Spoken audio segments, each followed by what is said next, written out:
दी छोड़ सतगुरु रामपाल जी परमेश्वर जी की जय हो। परमपिता परमात्मा, सारी सृष्टि के रचनहार, कुल मालिक, असंख्य ब्रह्मांडों के स्वामी, जगत गुरु, तीनों लोकों में प्रवेश करके सबका भरण पोषण करने वाले, राजाधिराज, आत्माधार, नाथों के नाथ, देवों के देव महादेव, सर्वेश्वर महेश्वर, मृत्युंजय, अजरो अमर, आदि अनादि सनातनी प्रभु, जगत पिता जगदीश्वर, श्री श्री 1008 की उपाधि के वास्तविक अधिकारी, अकाल मूरत शब्द स्वरूपी राम वासुदेव सर्वगतम ब्रह्म, परम पूजे प्रथम पूजे, परम संत, परम पुरुष, परम धनी, परम दयालु, सत्य कबीर, हक्का कबीर, अल्लाहु अकबर, बाखबर, अल्लाह ताला, जगत के तारणहार, जगत के मुक्तिदाता, जगत के जगन्नाथ, हारे के सहारे, हिंदुओं के राम, मुसलमानों के अल्लाह, सिखों के वाहिगुरु, ईसाइयों के मसीह, दया के सागर दया निधि, करुणा के सागर करुणा निधि, स्वयंभू परिभू, संकट मोचन, कष्ट हरण, मंगल करण, दुख भंजन, अविगत कबीर,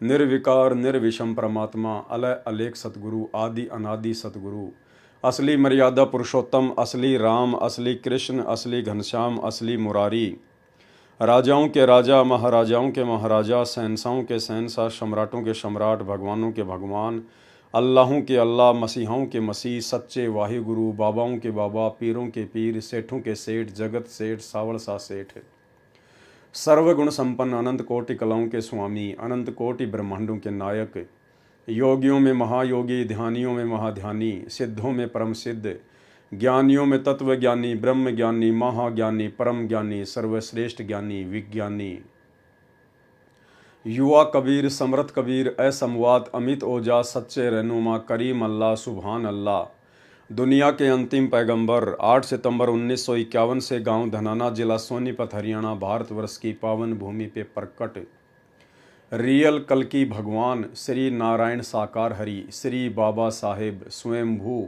संत शिरोमणि सतगुरु रामपाल जी परमेश्वर जी के चरण कमल में साध संगति से देश विदेश से जुड़े हुए हम सभी सत्सेवक भाई बहनों का अनंत कोटि दंडवत प्रणाम।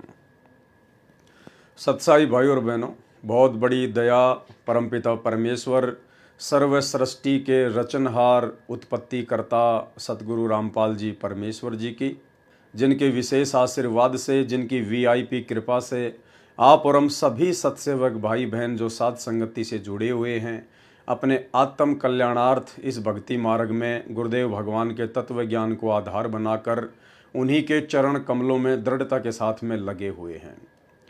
भाई और बहनों, सृष्टि रचना के माध्यम से करौथा कांड और बरवाला कांड के रहस्य उजागर हो रहे हैं।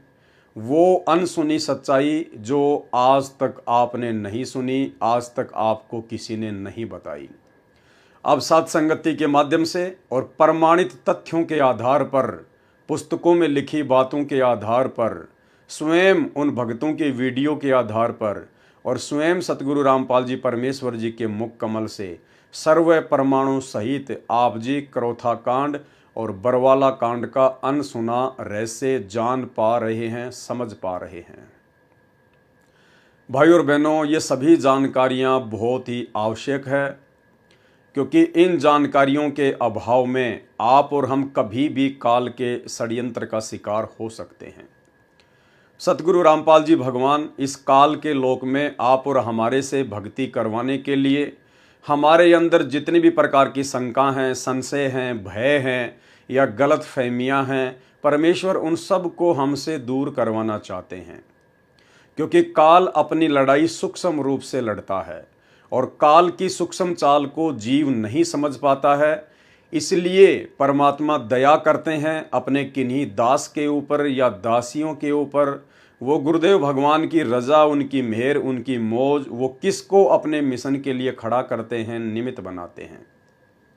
तो वर्तमान में पूज्य गुरुदेव जी की असीम रजा, जो परमेश्वर ने सत्सेवक भाई बहनों को निमित्त बनाया हुआ है, और आपके सामने सत्य प्रमाणित बरवाला कांड और करौथा कांड की सच्चाई पहुंचाई जा रही है।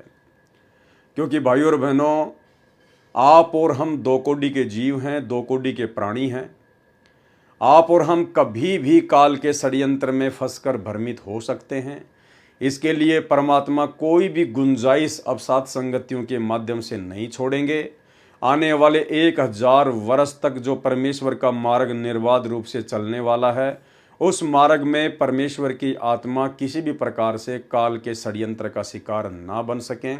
इसके लिए परमात्मा किसी भी प्रकार की कोई भी कमी ना तो स्वयं रखेंगे और यथासंभव अपने दास दासियों को सेवा देते हुए उनके माध्यम से भी कंप्लीट जानकारी अपनी तमाम आत्माओं तक पहुंचाएंगे। तो भाई और बहनों, आज का बरवाला कांड के ऊपर हमारा ये पार्ट नंबर 2 है। और वैसे यदि देखा जाए जो तमाम वीडियो बन रहे हैं करोथा कांड और बरवाला कांड के ऊपर, उस हिसाब से हमारा ये 8वें नंबर का पार्ट है। और दास आपसे रिक्वेस्ट करेगा, प्रार्थना करेगा, यदि आप जी डायरेक्ट ये 8वां पार्ट देख रहे हैं, आज पहली बार यदि आप जुड़ रहे हैं, तो यदि आपने 1 नंबर पार्ट से वीडियो देखने शुरू नहीं किए हैं तो आप जी को कुछ भी समझ में नहीं आने वाला है, क्योंकि हर एक वीडियो की कड़ी हर एक पहले वाली वीडियो से जुड़ी हुई है। जब तक आप पार्ट नंबर 1 से सारे वीडियो देखते हुए नहीं आएंगे, तब तक आपको बीच में से कोई भी वीडियो सही प्रकार से समझ में नहीं आएगा। तो आप जी 1 नंबर पार्ट से देखना शुरू करें। और ये वीडियो देखने के लिए आप फेसबुक पर पेज को सर्च करें, पवन दास इज़ लाइव, वहाँ पर आपको सभी वीडियो मिलेंगे। इसके अलावा इस वीडियो के ऊपर जो टाइटल है उसमें भी आपको लिंक दिए हुए मिल जाएंगे। आप जी लिंक ओपन करके भी सारे पार्ट देख सकते हैं।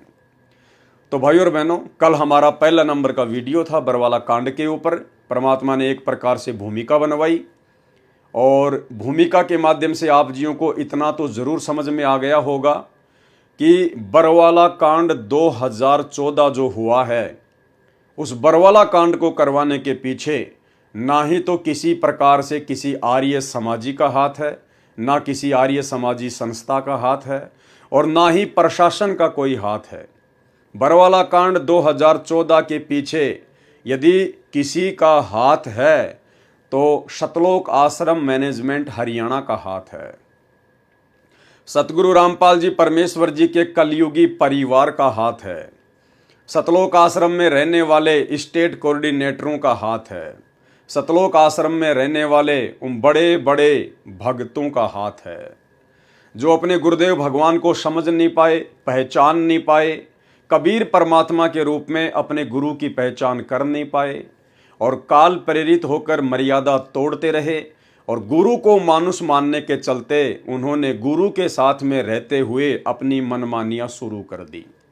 और उन्हीं मनमानियों के तहत इन लोगों ने सन 2010 में सतलोक आश्रम बरवाला में सतगुरु रामपाल जी परमेश्वर जी के छोटे कलयुगी भाई महेंद्र ने राष्ट्रीय समाज सेवा समिति नाम का एक काल प्रेरित मनवस संगठन खड़ा कर दिया। और राष्ट्रीय समाज सेवा समिति में केवल ज़्यादातर उन्हीं लोगों को जोड़ा गया जो लोग सतगुरु रामपाल जी परमेश्वर जी से ज़्यादा सतगुरु रामपाल जी के छोटे भाई महेंद्र की गुलामी करते थे, चापलूसी करते थे। और इन लोगों ने मनमुखी होकर 3 पुस्तकें लिखी न्यायालय के खिलाफ, भ्रष्ट जज कुमारग पर, न्यायालय की गिरती गरिमा और सरासर अन्याय। और इन तीनों पुस्तकों में इन्होंने जजों के खिलाफ भड़काऊ भाषा का प्रयोग किया। जालिम, निकम्मे, महाजूठे, हरामखोर, ना जाने क्या क्या शब्दों का इन्होंने प्रयोग किया। और फिर वो पुस्तकें पूरे हरियाणा में बंटवाई गई, सभी कोर्टों में बंटवाई गई, जजों की टेबल पर भी पहुंचाई गई। जबकि उन्हीं जजों के नीचे सतगुरु रामपाल जी परमेश्वर जी के मुकदमे चल रहे हैं। तो आप जी खुद विचार कर सकते हैं कि यदि उन्हीं जजों के खिलाफ आप जी इस प्रकार से भगत होकर अभद्र भाषा का प्रयोग करेंगे, लिखेंगे, तो आप जी के सतगुरुदेव जी के मुकदमों के ऊपर क्या असर पड़ेगा। लेकिन भाई इन लोगों को इन सब बातों से कोई मतलब नहीं था, क्योंकि ये तो पूरी तरह से काल भगवान के गुलाम बनकर अपनी सेवा में लगे हुए थे। इनको ना आगे का पता था ना पीछे का पता था, ये केवल पूरी तरह से काल प्रेरित थे। काल ने इनसे जो करवाना था केवल वही इनके अंदर प्रवेश करके उसने करवाया। यानी सीधा सीधा अपन कह सकते हैं कि जजों को भड़काकर काल का काम सतलोक आश्रम मैनेजमेंट हरियाणा के माध्यम से केवल एक ही था कि बरवाला कांड करवाया जाए, इस संत को बदनाम करवाया जाए, इस संत के भगतों को तोड़ा जाए। और वो काम उस काल ने बखूबी गुरुदेव के पूरे मैनेजमेंट को निमित्त बनाकर करवा दिया। उसके बाद बरवाला कांड हो जाता है। पूज्य गुरुदेव भगवान निर्दोष होते हुए भी अपने ही सतलोक आश्रम मैनेजमेंट हरियाणा की नादानी, नासमझी, अज्ञानता और अहंकार के चलते उन लोगों ने जो बरवाला कांड जैसी घटना को प्रशासन के साथ पंगा लेके जो जन्म दिया, उसी बरवाला कांड के चलते सतगुरु रामपाल जी भगवान को फिर जेल जाना पड़ा। उनके ऊपर मर्डर का मुकदमा लगा, देशद्रोह का मुकदमा लगा और फिर आगे चलकर अपने ही भक्तों की गलतियों के चलते सतगुरु रामपाल जी परमात्मा को देशद्रोह के मुकदमे में डबल आजीवन उम्र कैद की सजा मिली। खैर भाइयों और बहनों, ये बात अलग है कि ये स्वयं परमपिता परमेश्वर हैं, इनके ऊपर कोई भी उम्र कैद की सज़ा काम नहीं करती हैं, क्योंकि ये स्वयं स्वयंभू हैं, कबीर भगवान है और जिस भगवान की कोई उम्र ही नहीं है, भला उनके ऊपर उम्र कैद की सज़ा क्या काम करेगी। खैर ये सब तो आने वाले समय में पूरी दुनिया को पता चलेगा, पूरी दुनिया देखेगी। वर्तमान में तो लोग इन बातों पर यकीन नहीं करेंगे। केवल चंद ही आत्माएं हैं जो इन बातों पर आंख बंद करके विश्वास कर सकती हैं, क्योंकि उन्हें अपने गुरुदेव भगवान की पहचान हो चुकी है कि सतगुरु रामपाल जी कोई मानुष नहीं है, कोई आम संत, आम व्यक्ति, आम साधु नहीं है।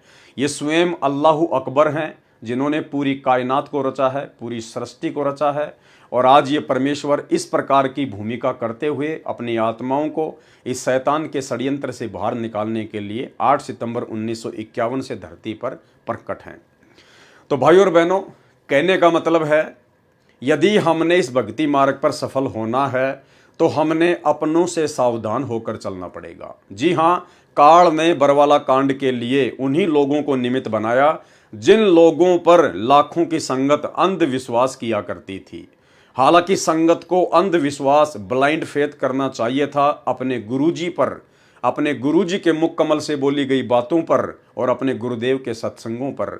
लेकिन नादान संगत ने ज्ञान को आधार ना बनाकर ब्लाइंड फेथ कर लिया गुरुदेव के बेटा बेटी, भाई बंधु, रिश्तेदारों पर, उन तमाम कोऑर्डिनेटरों पर, बड़े बड़े सेवादारों पर, जो कि सारे के सारे मर्यादा तोड़ने के चलते काल की गोद में बैठे हुए थे। तो भाइयों और बहनों, अब हमने सावधान हो जाना है। परमात्मा हमें मौका दे रहे हैं ताकि आगे चलकर अपने उन्हीं भगत भाई बहनों की गलतियों से शिक्षा लेते हुए हम इस भक्ति मार्ग में कोई ऐसी गलती ना कर बैठें जिसके चलते हमारी भक्ति का तो सत्यानाश हो ही हो, साथ में हमारे गुरुदेव को भी किसी प्रकार की आपत्ति या दिक्कत। क्योंकि काल लोक में परमात्मा जिस प्रकार से एक आम संत, एक आम व्यक्ति की भूमिका कर रहे हैं, उस आधार से हम भगत आत्माओं की तरफ से हमारे गुरुदेव भगवान को किसी भी प्रकार की कोई भी समस्या का सामना ना करना पड़े। तो भाई और बहनों, आज हमारा ये दूसरा पार्ट है। आपने बहुत ही ध्यान से इन चीज़ों को समझना है और दास आपसे फिर से रिक्वेस्ट करेगा, फिर से आपसे प्रार्थना करेगा, यदि आपने 1 नंबर पार्ट से वीडियो देखने शुरू नहीं किए हैं तो आपको ज़रूर देखने चाहिए, अन्यथा आपको 5 नंबर पार्ट तो ज़रूर देखना चाहिए, क्योंकि 5 नंबर पार्ट में गुरुदेव भगवान ने स्वतंत्र कर्मों का जिक्र किया है। और स्वतंत्र कर्मों के तहत जब ये काल ये मनुष्य शरीर प्रदान करता है स्त्री या पुरुष का, तो ये 75% पाप कर्म और पुण्य कर्म मिलाकर जीव का प्रारब्ध बना देता है।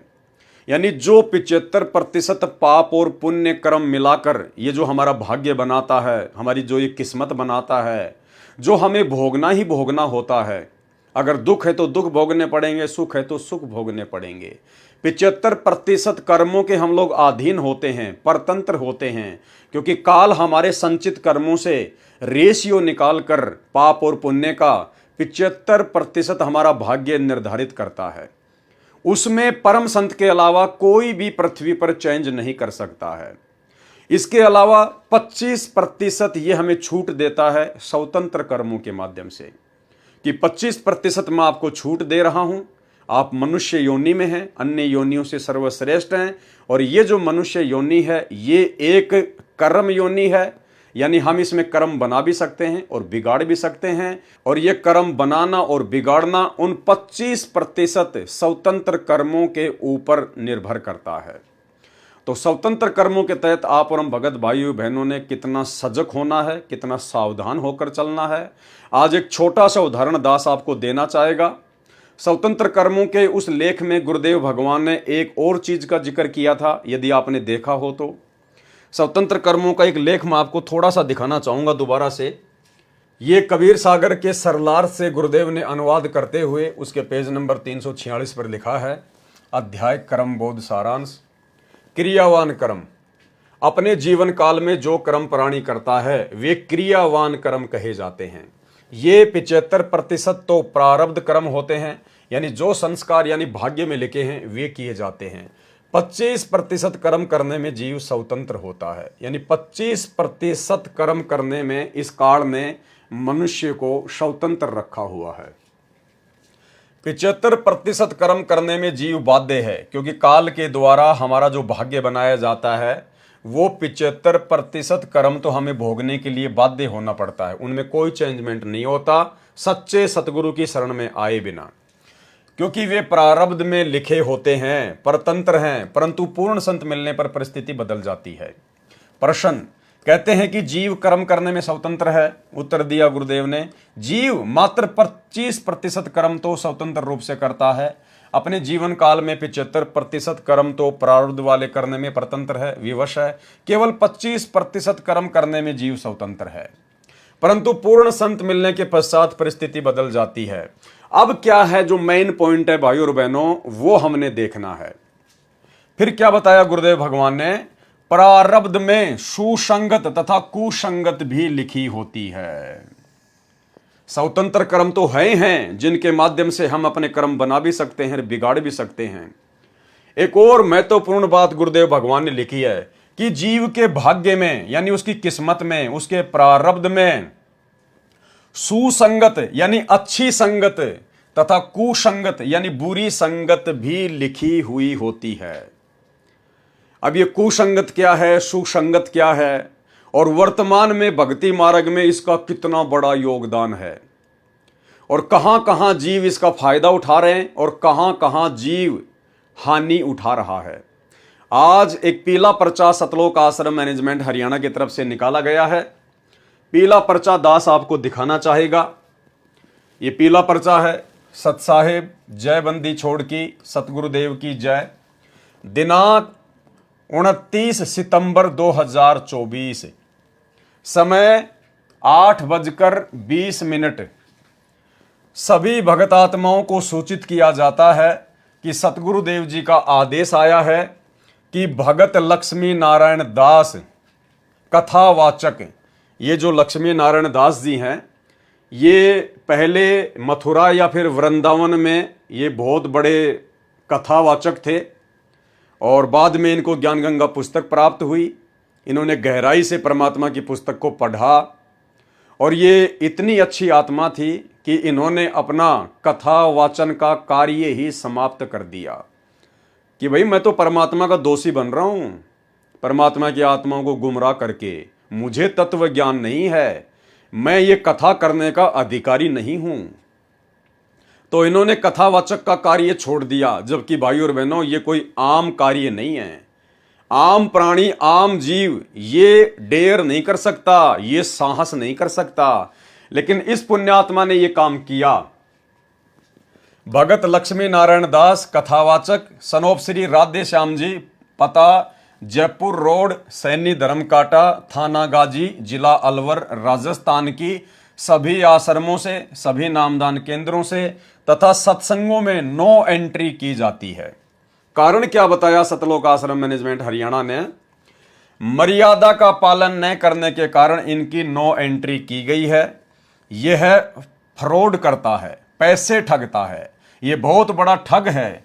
इसको रुपए नहीं देना है, इसके झांसे में नहीं आना है। ये हैं भगत लक्ष्मी नारायण दास जी। ये पीला पर्चा आपने देख लिया।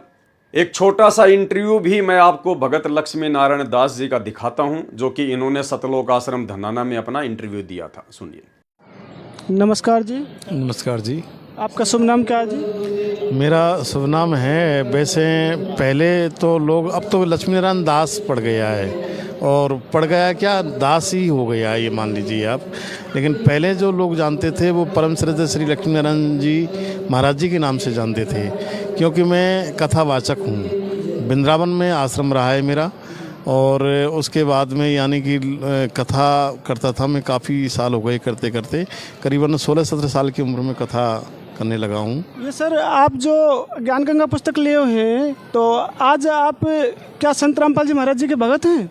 जी, मैं करीबन यानी कि 29 यानी कि फरवरी को जुड़ा हूँ। अच्छा, तो सर आप कथावाचक थे, तो आज आपको ऐसा कि इस ज्ञान गंगा पुस्तक में क्या मिला जो परमात्मा संत रामपाल जी भगवान के आज आप शिष्य बन गए? इस ज्ञान गंगा जो गीता ये संत रामपाल जी ने जो निकाली है, सबसे बड़ी बात तो कि जीव हमारी जाति है, मानव धर्म हमारा, हिंदू मुस्लिम सिख ईसाई धर्म नहीं कोई न्यारा।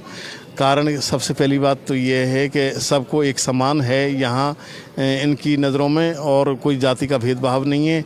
और यहाँ कलेक्टर या गरीब हो अमीर हो, सबको एक नज़र से देखा जाता है और एक नज़र से और एक जैसा ही स्वागत होता है। ये नहीं कि उसके लिए अलग से कमरा रूम फिट कर दिया इसी का, ऐसा कुछ नहीं है। यहाँ ये भी देखा है इनके बारे में।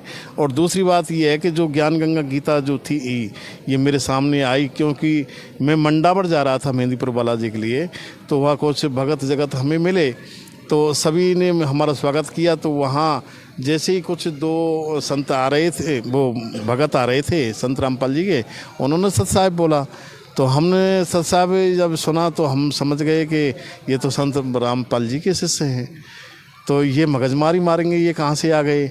लेकिन वो तो सेल्फ स्टार्ट, इनके शिष्य तो सेल्फ स्टार्ट है एकदम, फिर बोलना चालू कर दिया।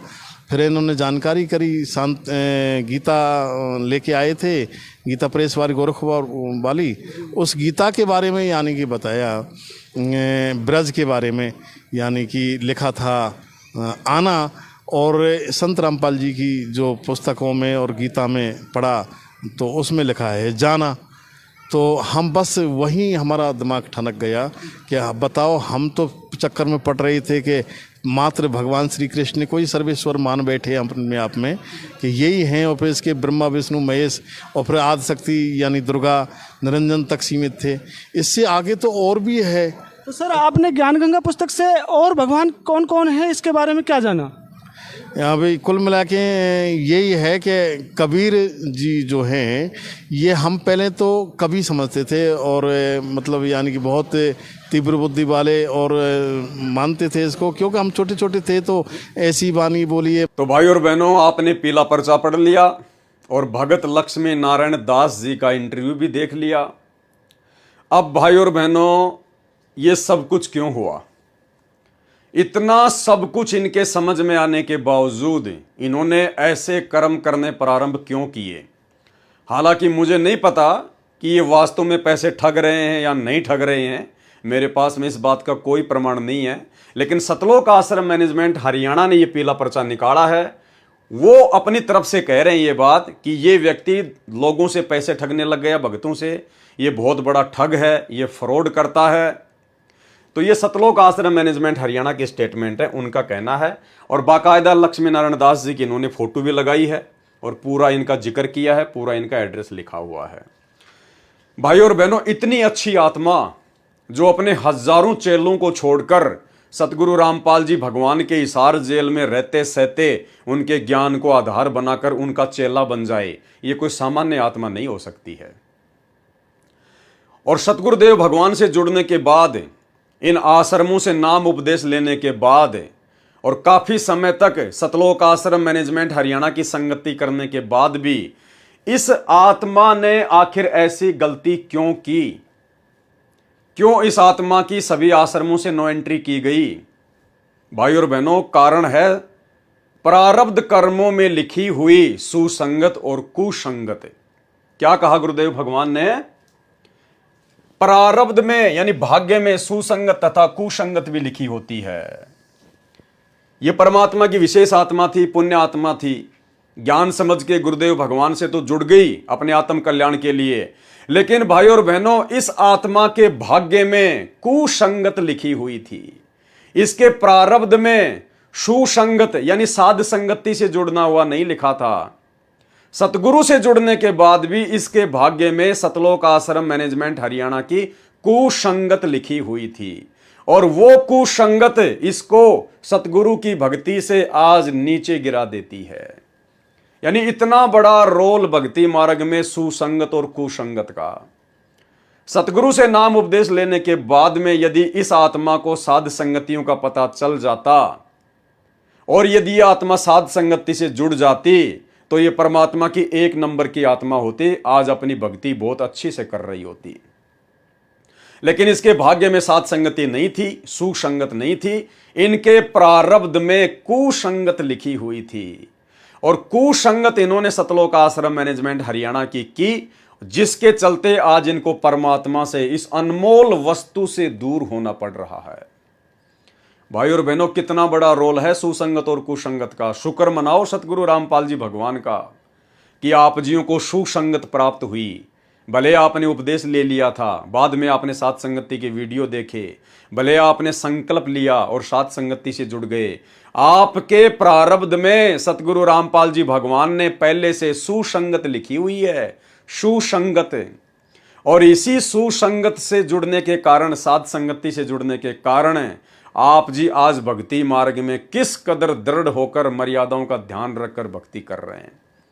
और ये आत्मा इतना बड़ा त्याग करके भी, हजारों अपने शिष्यों को छोड़कर भी कथा वाचन का कार्य करते थे, लाखों रुपया महीने का कमाते थे। उसके बाद इनके पास में कोई काम धंधा नहीं था, फिर भी इन्होंने हिम्मत की, परमात्मा पे विश्वास किया और परमेश्वर पर विश्वास करके इन्होंने नाम उपदेश लिया। लेकिन इनके भाग्य में कुसंगत लिखी हुई थी सतलोक आश्रम मैनेजमेंट हरियाणा की। ये बार बार आश्रमों में जाया करते थे, लेकिन इनको आश्रमों में वो वस्तु प्राप्त नहीं हुई जो वस्तु केवल साध संगतियों में है। ना इनकी शंकाओं का समाधान हुआ, क्योंकि मन में बहुत सारे प्रश्न, बहुत सारे सवाल खड़े होते हैं जब हम गुरुदेव भगवान के सत्संग सुनना शुरू करते हैं। उपदेश तो इन्होंने ले लिया गुरुदेव का ज्ञान सुनकर, ज्ञान सुनने के बाद में आत्मा एकदम से फड़कती है, जिसके पिछले पुण्य अच्छे होते हैं, जिसके संस्कार अच्छे होते हैं। तो नाम तो इसने जल्दबाजी में ले लिया, जोश जोश में ले लिया थोड़ा बहुत ज्ञान सुन के, लेकिन उसके बाद में जब ये काल मन में शंकाएं पैदा करता है, सत्संग सुनते जाओगे मन में शंकाएं पैदा होती जाएंगी, ऐसा क्यों, ऐसा क्यों, ये क्यों, वो क्यों। उन सब बातों का जवाब इस भाई को सतलोक आश्रम मैनेजमेंट हरियाणा में नहीं मिला, क्योंकि वहां कोई ज्ञान चर्चा नहीं होती, उन आश्रमों में कोई ज्ञान चर्चा नहीं होती, कोई साध संगति नहीं होती, कोई शंका समाधान नहीं होता। और इसने देखा कि यार ये हो क्या रहा है, संत रामपाल जी का ज्ञान तो कुछ कह रहा है और इन आश्रमों में ये लोग क्या कर रहे हैं, संत रामपाल जी का परिवार क्या कर रहा है। और इन्होंने फिर विचार किया ठंडे दिमाग से कि यार जो काम लोगों को भगवान की आड़ में ठगने का मैं किया करता था, अरे वही का वही काम तो गुरुजी का परिवार भगवान की आड़ में, अपने गुरुजी की आड़ में, ज्योति और पाठ के नाम पर, दान के नाम पर, जमीन के नाम पर गुरुजी का परिवार संगत से कर रहा है। फिर मेरे इसमें अंतर क्या था। तो इसने सोचा कि मैंने कथा वचन का काम क्यों छोड़ा। भाई मैं भी तो दुनिया को भगवान के नाम पे ठग रहा था और संत रामपाल जी का परिवार भी दुनिया को भगवान के नाम पे ठग रहा है, ज्योति और पाठ के नाम पे ठग रहा है, दान धर्म के नाम पे ठग रहा है, जबकि हम दोनों तो बराबर के हैं। संत रामपाल जी का परिवार भी उनका भगत है और इन्होंने सोचा कि मैं भी संत रामपाल जी का भगत हूं, तो हम तो आपस में भगत भाई हो गए। तो जब ये भगत भाई गुरुजी के आदेश की आड़ में ठग सकते हैं, गुरुजी के नाम की आड़ में अपने ही भाइयों को ठग सकते हैं, तो मैं क्यों नहीं कर सकता ये शुभ काम। ये तो मैं पहले ना कर रहा था, मुझे वो काम छोड़ना नहीं चाहिए था। तो शायद इन्होंने वो काम फिर से शुरू कर दिया कुसंगत के कारण। तो आप जी समझ सकते हैं भाई और बहनों, परमात्मा का एक एक शब्द कितना इंपॉर्टेंट है। जो गुरुदेव ने, जो स्वतंत्र कर्म हैं, जो कर्म बोध हैं, उसके अंदर जो लिखा है कि प्रारब्ध में सुसंगत तथा कुसंगत का भी असर पड़ता है। प्रारब्ध में सुसंगत तथा कुसंगत भी लिखी होती है। तो इस भाई के भाग्य में सतगुरु की शरण में आना तो लिखा ही लिखा था, साथ में सतलोक आश्रम मैनेजमेंट हरियाणा की काल एजेंटों की कुसंगत भी लिखी हुई थी। और इसी कुसंगत के चलते आज ये परमात्मा से दूर हो चुका है। और आने वाले समय में भाई और बहनों इसी प्रकार से जिन जिन की बैटरी डिस्चार्ज होती चली जाएगी, क्योंकि वर्तमान में तो किसी की भक्ति बन नहीं रही है। सतलोक आश्रम मैनेजमेंट हरियाणा के साथ में जितने भी लोग जुड़े हैं, चाहे लाखों चाहे करोड़ों, उनकी केवल बैटरी चल रही है, उनके पुण्य चल रहे हैं, उनकी वर्तमान भक्ति नहीं चल रही है, वर्तमान में गुरुदेव का आशीर्वाद उनके साथ में नहीं है, क्योंकि उन आत्माओं से तो इतने भक्ति विरुद्ध कुकर्म करवा दिए गए हैं सतलोक आश्रम मैनेजमेंट हरियाणा के द्वारा। राजनीति करना, राजनेताओं की चापलूसी करवाना, उनकी रैलियों में जाना, धक्के खाना, धनाना गांव में स्टेडियम बनाना, आश्रम में हॉस्पिटल का काम शुरू कर देना, भक्तों के ज्योति पाठ और दान के पैसे का दुरुपयोग करना, गुंडों की सीबीआई जांच में भक्तों को बैठाना, मर्यादा तोड़वाना, गुंडों की सीबीआई जांच के लिए भक्तों के दान का चंदे के रूप में 5-5 लाख रुपए देना, हरियाणा के जाट आरक्षण में जगत वालों के साथ भक्तों को बैठा देना, जाट आरक्षण में करोड़ों रुपया चंदे के रूप में भक्तों के ज्योति और पाठ का देना, सबकी मर्यादा तोड़वा दी गई है। तो थोड़े बहुत दिनों में आप जियों के सामने आ जाएगा, ये जितने भी जो लोग जुड़े हुए आज इन आश्रमों में जा रहे हैं, ये सब अपने अपने घर पे बैठ जाएंगे। अगर कोई अच्छी आत्मा होगी तो सात संगति की वीडियो देखकर गुरुदेव भगवान से अपनी तमाम गलतियों की अपने घर पर समायाचना मांग के भक्ति फिर से शुरू कर देगी, परमात्मा उसकी ज्योत वापस जला देगा। अन्यथा ये सब अपने घर पर बैठेंगे, कोई भक्ति से दूर हो जाएगा, कोई दूसरे पंथ में चला जाएगा, तो कोई अपनी उसी परंपरागत पूजा पाठ में लग जाएगा। तो इस भाई के भाग्य में ये कुसंगत लिखी हुई थी, और कुसंगत का कितना बड़ा कुप्रभाव इनके ऊपर पड़ा, आज ये परमात्मा से दूर हो चुके हैं। तो इसी प्रकार भाई और बहनों, ये जो बरवाला कांड का जो जनक है सतलोक आश्रम मैनेजमेंट हरियाणा, ये कुसंगत है, कुसंगत है। और इसी कुसंगत ने बरवाला कांड से पहले जो पुस्तक लिखवाई थी भ्रष्ट जज कुमारग पर, जिसके ऊपर आप जी पहला वीडियो देख चुके हो, आज हमारा ये दूसरा वीडियो है। और इन्होंने क्या क्या कुकर्म किए, ये पुस्तक भ्रष्ट जज कुमारग पर लिखकर राष्ट्रीय समाज सेवा समिति के सर्व सदस्य, ये समिति पूर्ण रूप से धार्मिक तथा गैर राजनीतिक है। ये समिति कितनी गैर राजनीतिक है, ये मैंने आपको कल के वीडियो में अच्छे से उदाहरण देकर बता दिया, समझा दिया है। अब हम इस पुस्तक पर आगे बढ़ेंगे और देखेंगे कि और क्या क्या गलतियां सतलोक आश्रम मैनेजमेंट हरियाणा ने गुरुदेव भगवान के आश्रम में रहते सहते की, क्या क्या इन्होंने मनमानियां की। तो कल के वीडियो में आपने यहां तक पढ़ लिया था, देख लिया था कि किस प्रकार से हरियाणा का पूर्व मुख्यमंत्री भूपेंद्र सिंह हुड्डा, उसने अपनी कुर्सी को बचाए रखने के लिए और किस प्रकार से धोखा किया, फ्रॉडबाजी की। और सतलोक आश्रम मैनेजमेंट हरियाणा फिर 2019 में उसी भूपेंद्र सिंह हुड्डा को दोबारा से मुख्यमंत्री बनाने के लिए गुरुदेव भगवान के नाम की आड़ में पीले पर्चे निकाल के संगत की मर्यादा तोड़वाता है, हरियाणा की संगत से भूपेंद्र सिंह हुड्डा को वोट डलवाता है, उसका समर्थन करवाता है। जब इस कंस भूपेंद्र सिंह हुड्डा की कोई दाढ़ नहीं गली, पृथ्वी छोटी हो गई, उस समय उसी महापुरुष के चरणों में अर्ज लगाई, जिसके साथ सन 2006 से ही दुश्मन जैसा बर्ताव करता आ रहा था। खुद लिख रहे हैं राष्ट्रीय समाज सेवा समिति वाले, सतलोक आश्रम मैनेजमेंट हरियाणा वाले, भ्रष्ट जज कुमारग नामक इस पुस्तक में कि भूपेंद्र सिंह हुड्डा ने संत रामपाल जी के साथ में दुश्मन जैसा बर्ताव किया था। अरे तो भैया, उसी दुश्मन को तूने 2019 में वोट क्यों डलवाए? उसी दुश्मन के आप सतलोक आश्रम मैनेजमेंट हरियाणा वालों ने गुरुदेव के जेल जाने के बाद में उसका सपोर्ट करवा के, उसको वोट डलवा के आप लोगों ने उसके तलवे क्यों चाटे? आप अपने गुरुजी के पक्ष में हो या फिर विपक्ष में हो? असल में गुरुद्रोही कौन हुआ? जो अपने गुरुजी के दुश्मन का सपोर्ट कर रहा 2019 में, तो असल गुरुद्रोही कौन हुआ? सतलोक आश्रम मैनेजमेंट हरियाणा। ये इन्हीं के हाथों से लिखी हुई पुस्तक है भाई और बहनों, दास केवल आपको पढ़ के दिखा रहा है। उस समय इस व्यक्ति ने जीभ निकाल रखी थी, मध्यस्थता करने वाले पूर्व केंद्रीय मंत्री जयप्रकाश के माध्यम से कहा कि मेरी सर्व गलतियां माफ करें, मैं भ्रमित था, आज मेरी आंखें खुल गई हैं, मुझे भले बुरी की पहचान हो गई है। ये तो राजनेताओं के डायलॉग होते हैं, झूठ पे झूठ बोलना, ये तो उनके डायलॉग होते हैं। आज तक जितने भी मुकदमे बनाए हैं सभी वापस लेकर समाप्त कर दूंगा, मेरी रक्षा करें। पहले तो आश्रम के मोजिज भक्तों ने उस मध्यस्थता करने वाले को मना कर दिया कि इस व्यक्ति का नाम भी नहीं लेना हमारे सामने। ये देखो भाई और बहनों, ये मनमानियां हैं। देखो, जिस प्रकार से कोई आदमी एक नौकर अपॉइंटमेंट करता है कि भाई तू मेरे घर पर चपड़ासी की नौकरी करेगा, पियोन की नौकरी करेगा, गार्ड बन के काम करेगा, और वो व्यक्ति अंदर अपना काम कर रहा होता है, मालिक। अब पियोन का काम क्या है, गार्ड का काम क्या है? गेट पर कोई भी आता है, कोई भी समाचार लाता है, कोई भी संदेशा लाता है, तो गार्ड का काम केवल उसको वहीं से वापस कर देने का नहीं है।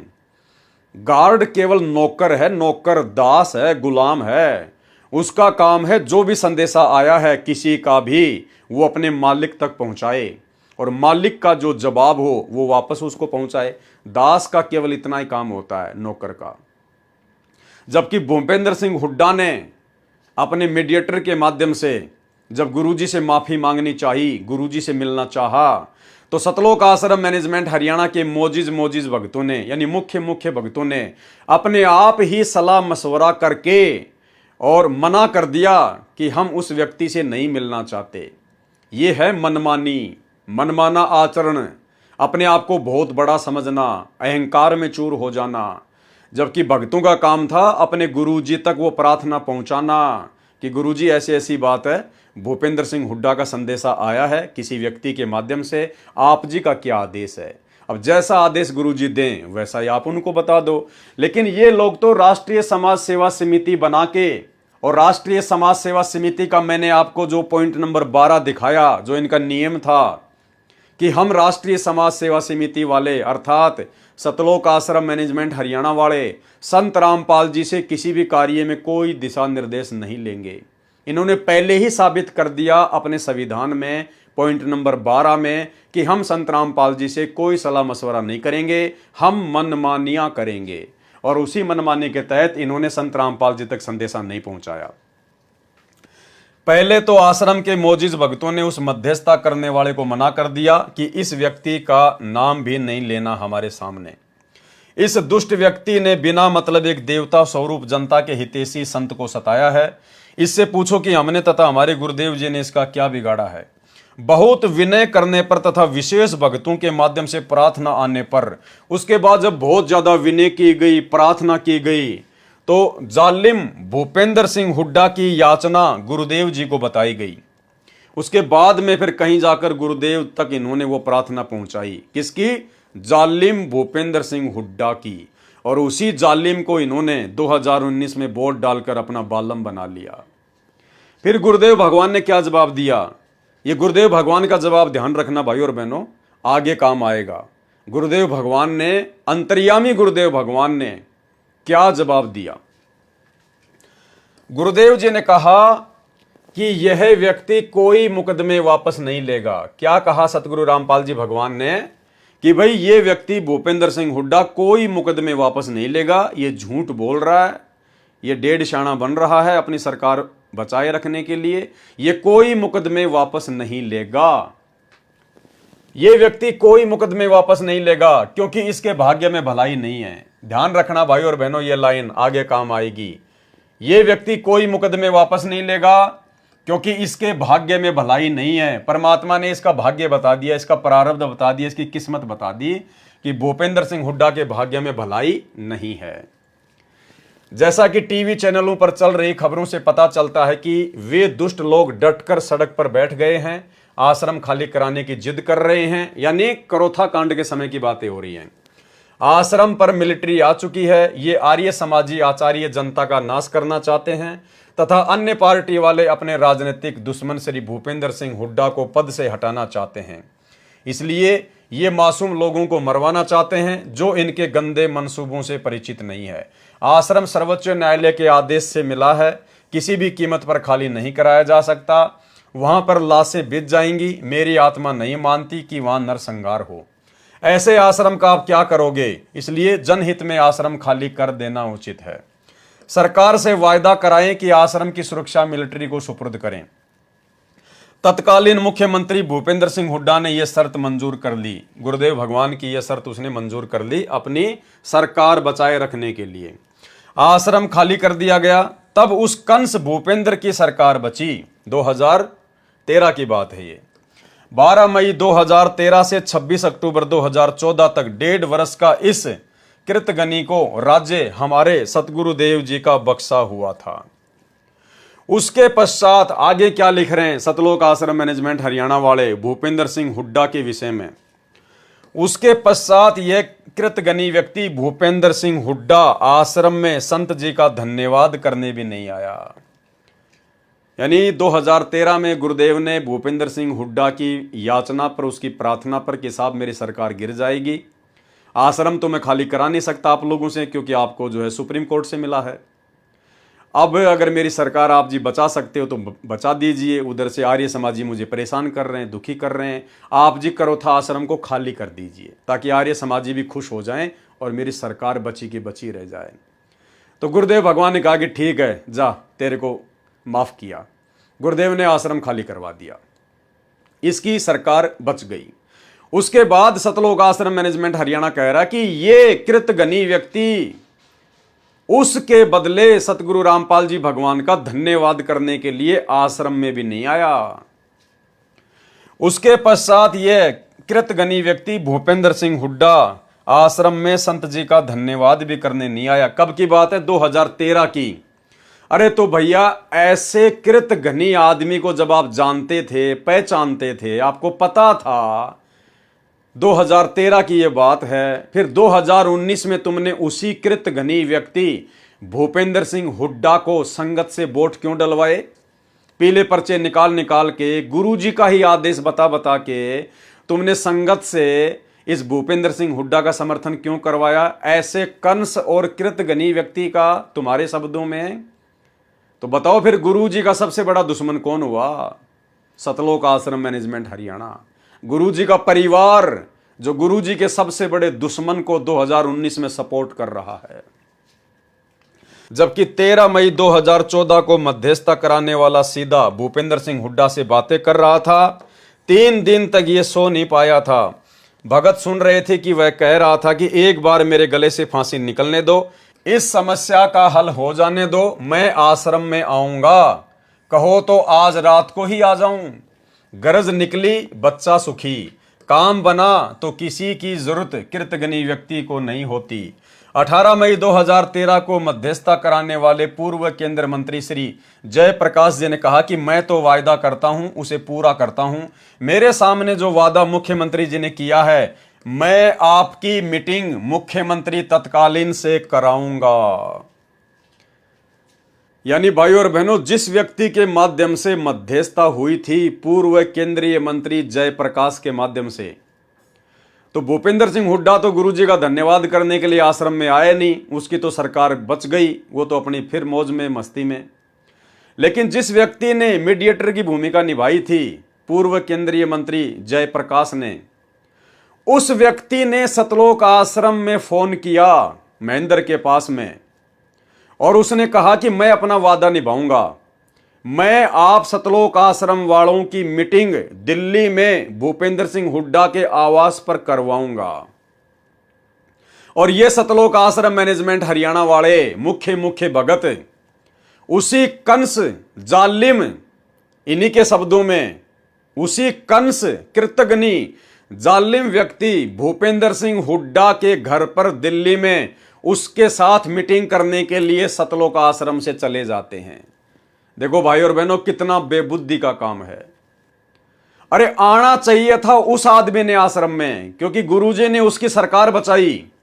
धन्यवाद करने के लिए आना तो चाहिए था भूपेंद्र सिंह हुड्डा को सतलोक आश्रम बरवाला में। भाई फिर ये लोग क्यों जा रहे हैं दिल्ली में? ये सतलोक आश्रम मैनेजमेंट हरियाणा वाले दिल्ली में क्यों जा रहे हैं उसे मीटिंग करने? तुम्हारा क्या सवाल था? लेकिन भाई और बहनों, ये भी पूरी तरह से राजनीतिक व्यक्ति, वो भी राजनीतिक, सतलोक आश्रम मैनेजमेंट हरियाणा भी राजनीतिक, ये राष्ट्रीय समाज सेवा समिति वाले भी राजनीतिक, टोटल अपनी मनमानियां करते थे। इनको क्या आवश्यकता थी दिल्ली जाने की, उस व्यक्ति से मीटिंग करने की? तुम्हारा क्या शवारत था? और कौन कौन व्यक्ति गए भाई और बहनों, देखना। मैं आपकी मीटिंग मुख्यमंत्री तत्कालीन से कराऊंगा। श्री भूपेंद्र सिंह हुड्डा जी से 18 मई 2013 को उसके दिल्ली निवास पर आश्रम के 1 नंबर भगत कौन? भगत महेंद्र दास जी, यानी सतगुरु रामपाल जी का छोटा कलयुगी भाई, गुरुजी के भाई। 2 नंबर भगत बलजीत दास जी, ट्रस्ट के महासचिव। 3 नंबर भगत राज कपूर जी को साथ लेकर श्री भूपेंद्र जी तत्कालीन मुख्यमंत्री जी से मिले। साथ में श्री महेंद्र सिंह चोपड़ा मुख्यमंत्री का पीए। कुल 6 व्यक्तियों के बीच में मीटिंग हुई। क्या आवश्यकता थी भाई इन लोगों को दिल्ली जाने की? अरे तुम भगत हो, तुम्हारे को भक्ति से मतलब है, या तुम राजनेता हो, तुम्हारे को राजनीति से मतलब है। उस भूपेंद्र सिंह हुड्डा को आना चाहिए था सतलोक आश्रम में गुरुजी का धन्यवाद करने के लिए, लेकिन उल्टा ये लोग जा रहे हैं दिल्ली में उसे मीटिंग करने के लिए। क्यों भाई? ये है भाई और बहनों बेबुद्धि के काम। भक्ति छोड़कर राजनीति में पड़ना, ये होती है काल प्रेरणा। इसको कहते हैं मनमाना आचरण। क्योंकि इन्हीं राष्ट्रीय समाज सेवा समिति वालों ने जब राष्ट्रीय समाज सेवा समिति बनाई तो दास ने आपको दिखाई दिया उसका पॉइंट नंबर 12, जिसमें इन्होंने साफ साफ लिखा है कि हम राष्ट्रीय समाज सेवा समिति वाले संत रामपाल जी से किसी भी कार्य में कोई दिशा निर्देश नहीं लेंगे। और 2013 की ये बात है, और 2014 में फिर बरवाला कांड हो जाता है। इसने अपना वायदा दोहराया कि मैं आपके सभी मुकदमे समाप्त कर दूंगा, परंतु झूठा तथा कर्महीन व्यक्ति कभी अच्छा कार्य नहीं कर सकता। ये पॉइंट ध्यान है ना भाई और बहनों आपको। जब ये लोग दिल्ली गए मीटिंग करने आश्रम वाले, तो भूपेंद्र सिंह हुड्डा ने कहा कि मैं वायदा करता हूं कि आपके सभी मुकदमे हटा दूंगा, लेकिन उसके बाद भी उसने कोई मुकदमे नहीं हटाए। उसके बाद ये सतलोक आश्रम वाले क्या लिख रहे हैं? परंतु झूठा तथा कर्महीन व्यक्ति कभी अच्छा कार्य नहीं कर सकता। झूठा तथा कर्महीन व्यक्ति कभी भी अच्छा कार्य नहीं कर सकता। अरे ये बात तो तुम्हारे को गुरुजी ने पहले ही बोल दिया था। अरे ये बात तो 2013 में तुम्हारे को गुरुजी ने बोल दिया था, जब तुम गुरुजी के सामने उसकी प्रार्थना लेके गए थे, मोजिज मोजिज भगत। तो गुरुजी ने क्या कहा था तुम्हारे को कि इस व्यक्ति के भाग्य में अच्छा करना नहीं लिखा है। थोड़ा सा बैक आ जाओ भाई और बहनों। ये व्यक्ति कोई मुकदमे वापस नहीं लेगा। ये बात गुरुजी ने पहले ही सतलोक आश्रम बरवाड़ा में इन राष्ट्रीय समाज सेवा समिति वालों को बोल दी थी कि ये व्यक्ति भूपेंद्र सिंह हुड्डा कोई मुकदमे वापस नहीं लेगा, क्योंकि इसके भाग्य में भलाई नहीं है। लेकिन गुरुजी की बात तो ये लोग मानते ही नहीं थे। गुरुजी की बातों को तो ये महत्व देते ही नहीं थे, और ना वर्तमान में देते, क्योंकि ये संत रामपाल जी को मानुष मानते हैं। ये संत रामपाल जी को परमात्मा नहीं मानते। ये उनकी बातों को सीरियस नहीं लेते राष्ट्रीय समाज सेवा समिति वाले। तो गुरुदेव ने तो पहले कह दिया था कि ये व्यक्ति कोई मुकदमे वापस नहीं लेगा, क्योंकि इसके भाग्य में भलाई नहीं है। और फिर वही इन लोगों के साथ में हुआ, जब ये दिल्ली में गए, मीटिंग करके आए, और भूपेंद्र सिंह हुड्डा ने वायदा किया कि मैं सारे मुकदमे समाप्त कर दूंगा। लेकिन जब सारे मुकदमे समाप्त नहीं हुए, इसकी सरकार भी चली गई, 2014 में बीजेपी की सरकार आ गई। उसके बाद ये सतलोक आश्रम वाले क्या लिख रहे हैं? इसने अपना वायदा दोहराया कि आपके सर्व मुकदमे समाप्त कर दूंगा, परंतु झूठा तथा कर्महीन व्यक्ति कभी अच्छा कार्य नहीं कर सकता। क्यों भैया? गुरुजी की बातों पे यकीन कर लेते और दिल्ली मीटिंग करने ना जाते तो तुम्हारा समय बचता, तुम्हारा पैसा बचता, तुम्हारी मर्यादा बचती। लेकिन तुम लोग गुरुजी को तो परमात्मा मानते ही नहीं। गुरुजी को तो गुरु ही नहीं मानते तुम, परमात्मा तो बहुत दूर की बात है। ये है भाई और बहनों मनमानिया। एक समय सतलोक आश्रम बरवाड़ा में करोथा कांड के मुकदमों के सिलसिले में दिल्ली से एक भगत है जो वकील भी है, सुरेश। वो उन्हीं मुकदमों के सिलसिले में जम्मू कश्मीर गया हुआ था। गर्मी का महीना था, दुखी होके आश्रम में आया, क्योंकि ये सतलोक आश्रम मैनेजमेंट वाले उसका कोई विशेष सपोर्ट नहीं कर रहे थे। तो जब वो सतलोक आश्रम बरवाड़ा में आया तो सतगुरु रामपाल जी भगवान हॉल में बैठे हुए थे चेयर पर। कुछ एक भगत उनके पास में थे, और वहीं पर ये महेंद्र रामनिवास छावड़ा और ये मुख्य जो भगत थे, रामकुमार ढाका, बलजीत वगैरह, ये सारे वहीं बैठे हुए थे। एक भगत उनके चरणों की सेवा कर रहा था कोई। इतने में सुरेश जी आ जाते हैं, गुरुदेव को दंडवत प्रणाम करते हैं और दुखी मन से वहीं उनके चरणों में बैठ जाते हैं। और उसने कहा कि गुरुजी, ये जितने भी भगत खड़े हैं ना, ये महेंद्र की तरफ इशारा करके, बलजीत की तरफ, ढाका की तरफ, रामनिवास छावड़ा की तरफ है। उसने कहा कि गुरुजी, ये आपको परमात्मा नहीं मानते। वो बेचारा दुखी हो रहा था, उसका कोई सपोर्ट वो कर नहीं रहे थे। तो उसने दुख ही दुख में कहा कि गुरुजी, ये आपको परमात्मा नहीं मानते। तो गुरुजी खड़े हुए, घुटनों पर हाथ रखकर दुखी मन से, और चलते चलते बोले कि बेटा सुरेश, तू तो परमात्मा मानने की कह रहा है, ये तो मेरे को गुरु भी नहीं मानते, मेरे को गुरु भी नहीं मानते। तो भाई और बहनों, अगर ये संत रामपाल जी को अपना गुरु भी मानते, गुरु का मतलब होता है गुरु जो शिक्षा दे दे उसकी शिक्षा के ऊपर अमल करना, तो गुरुदेव ने तो इनको पहले कह दिया था कि ये भूपेंद्र सिंह हुड्डा कोई मुकदमे वापस नहीं लेगा और भाई इसके भाग्य में अच्छाई करना नहीं लिखा है। तो वहीं समझ जाना चाहिए था। फिर दिल्ली क्यों गए उसके घर पे मीटिंग करने के लिए? इसको कहते हैं गुरु को मानुष मानकर अपनी मनमानियां करना। और इन्हीं मनमानियों का नतीजा भाई और बहनों, आगे चलकर इन्होंने जो भ्रष्ट जज कुमारक पर पुस्तक लिखी और कोर्टों में बंटवाई, जजों के खिलाफ अभद्र भाषा का प्रयोग किया, जिसके चलते जज भड़क गए और ये बर वाला कांड हुआ। परंतु झूठा तथा कर्महीन व्यक्ति कभी अच्छा कार्य नहीं कर सकता। आजकल करते करते जुलाई 2014 आ गई, कुछ नहीं किया। अरे तो अंतर्यामी ने तो पहले बता दिया था भाई।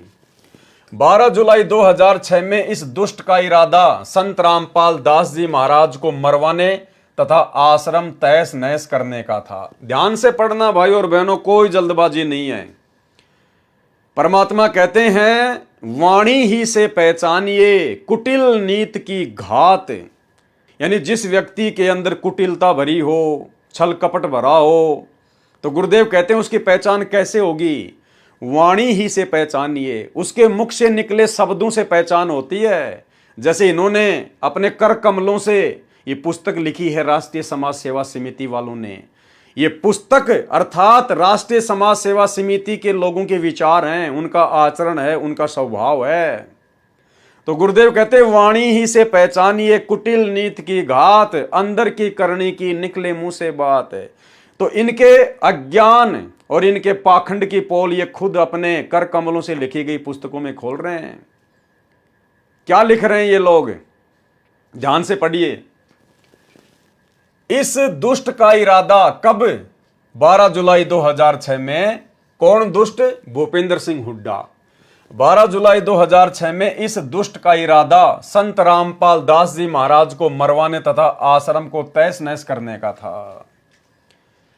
यानी अच्छी प्रकार से सतलोक आश्रम मैनेजमेंट हरियाणा जानता था, अच्छी प्रकार से गुरुजी के बेटा बेटी भाई बंधु रिश्तेदार ये कोऑर्डिनेटर जानते थे कि भूपेंद्र सिंह हुड्डा 2006 में संत रामपाल जी को जान से मरवाना चाहता था।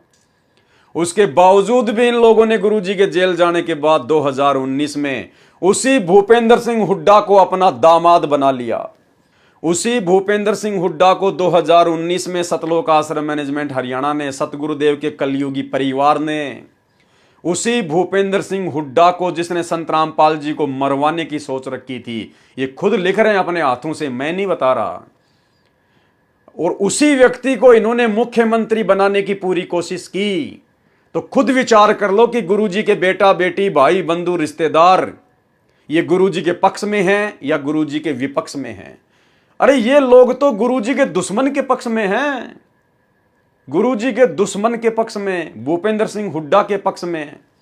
2019 में उसको हरियाणा का मुख्यमंत्री बनाने का पूरा प्रयास किया, भगतों से वोट डलवाए, पूरा सपोर्ट करवाया।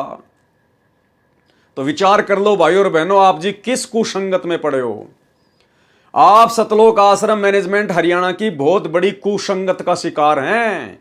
जो भाई बहन इन सतलोक आश्रमों में जा रहे हैं ये रिजेक्टेड हैं। ये गुरुजी का परिवार, ये स्टेट कोऑर्डिनेटर, बड़े बड़े सेवादार, ये रिजेक्टेड माल है गुरुजी की तरफ से। गुरुजी ने इनको 2014 बरवाला कांड से पहले ही रिजेक्ट कर दिया था। आपको आगे दिखाएंगे वीडियो में गुरुदेव के मुख कमल से।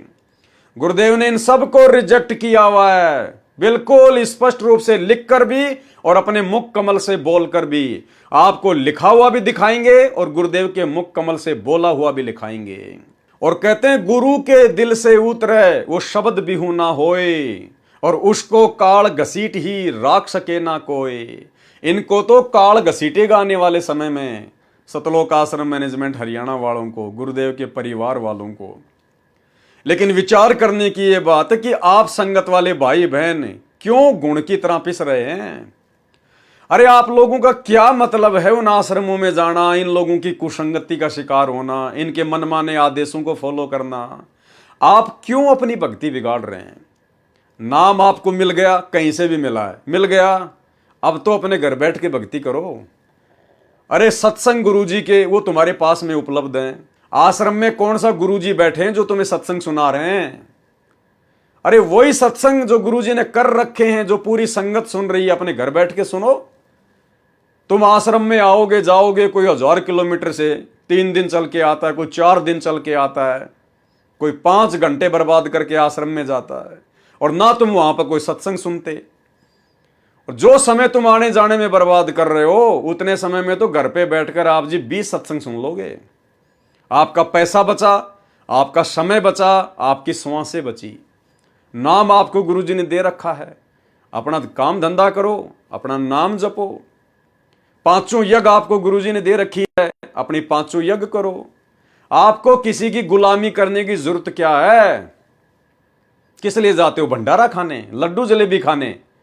अरे अपने घर पे बना के खा लो, अपने घर पे बना के खा लो मेरे भाई। तुम इतने पैसे की लड्डू जलेबी खाते नहीं, उतने पैसा तो तुम किराया बर्बाद कर देते हो। तो हर प्रकार से ये काल तुम लोगों को माइनस में लेके जा रहा है, माइनस में लेके।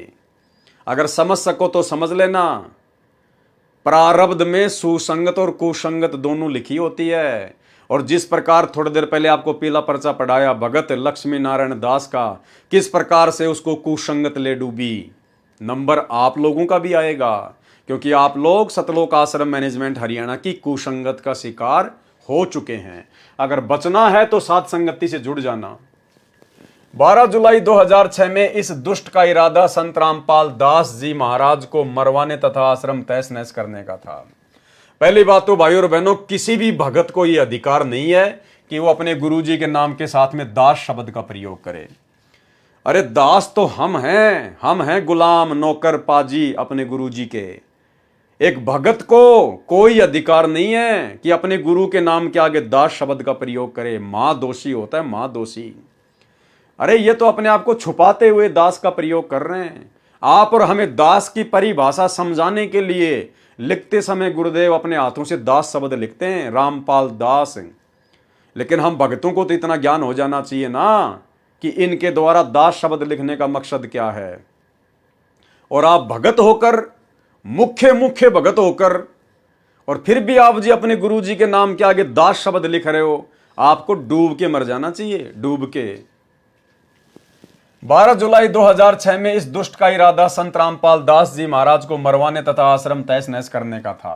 परंतु कबीर जाको राखे साइयां, मार सके ना कोई, बाढ़ न बाका कर सके चाहे जग बैरी होई।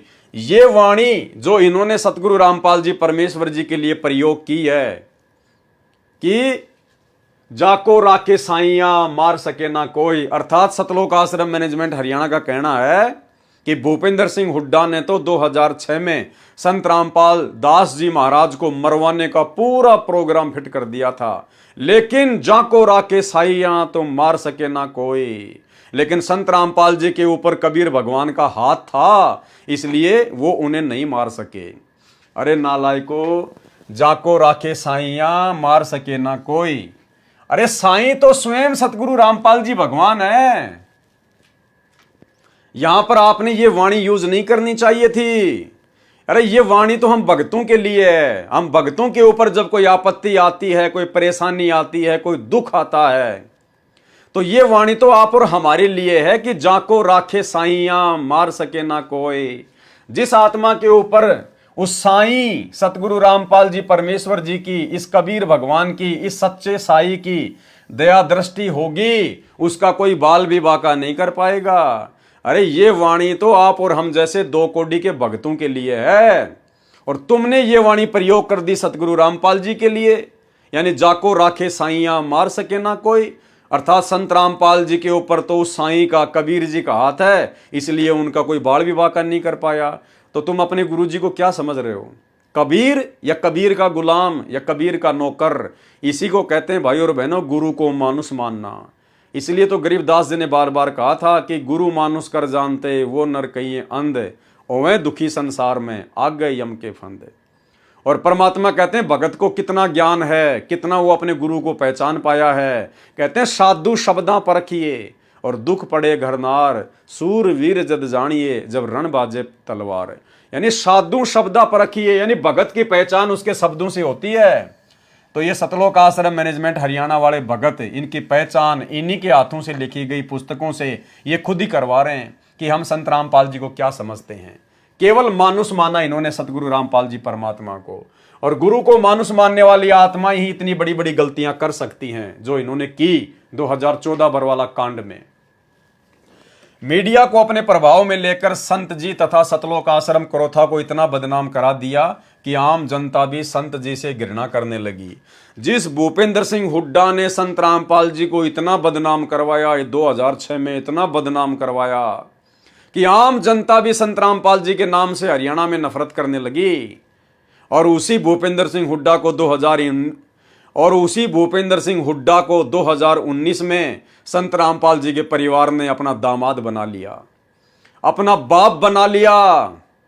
खुद तो सपोर्ट किया सो किया, बाकी संगत के भी कर्म फुड़वा दिए। ऐसे व्यक्ति को वोट डलवाकर, ऐसे व्यक्ति का संगत से समर्थन करवा कर, तो भाई और बहनों विचार कर लो काल का दूत कौन है संगत में। संत रामपाल जी के ये सतलोक आश्रम मैनेजमेंट हरियाणा वाले, उनके परिवार वाले दुश्मन है या उनके मित्र हैं? सबसे बड़ा गुरुद्रोही कौन है? संत जी तथा सतलोक आश्रम करोथा को इतना बदनाम करा दिया कि आम जनता भी संत जी से घृणा करने लगी।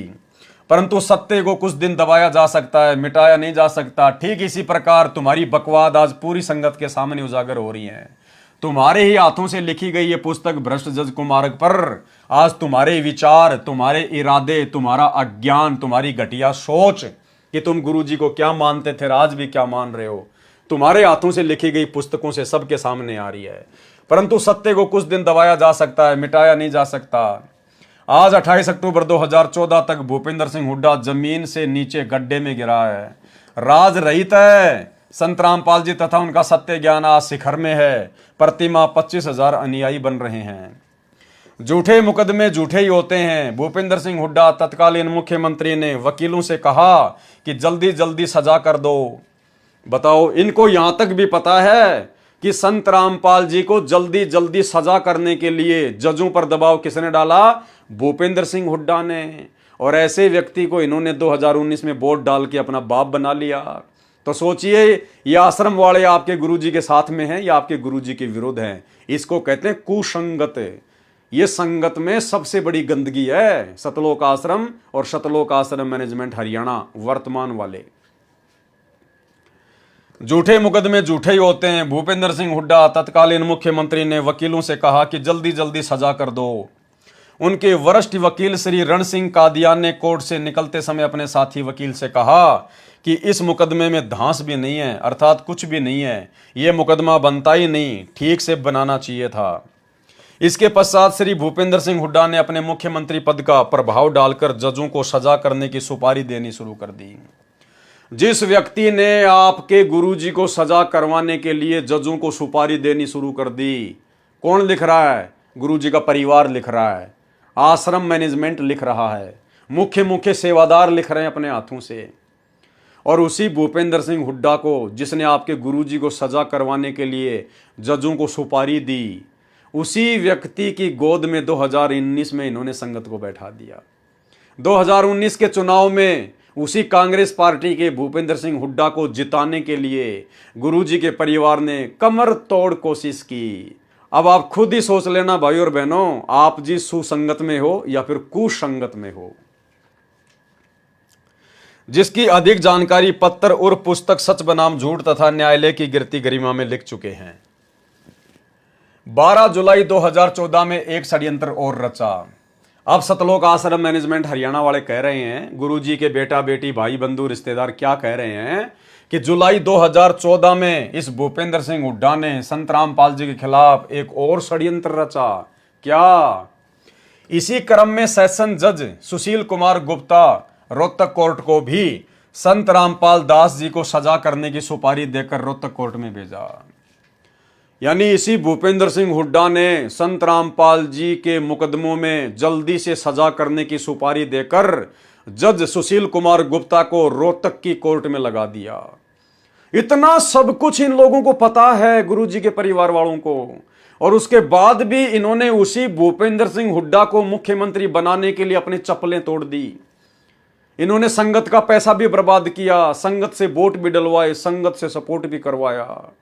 अरे कौन है असली गुरुद्रोही भाई और बहनों? कितनी बार लिख चुके हैं ये लोग, खुद अपने हाथों से लिख रहे हैं। अगर पवन दास लिखे, पवन दास बताए तो कोई यकीन नहीं करे।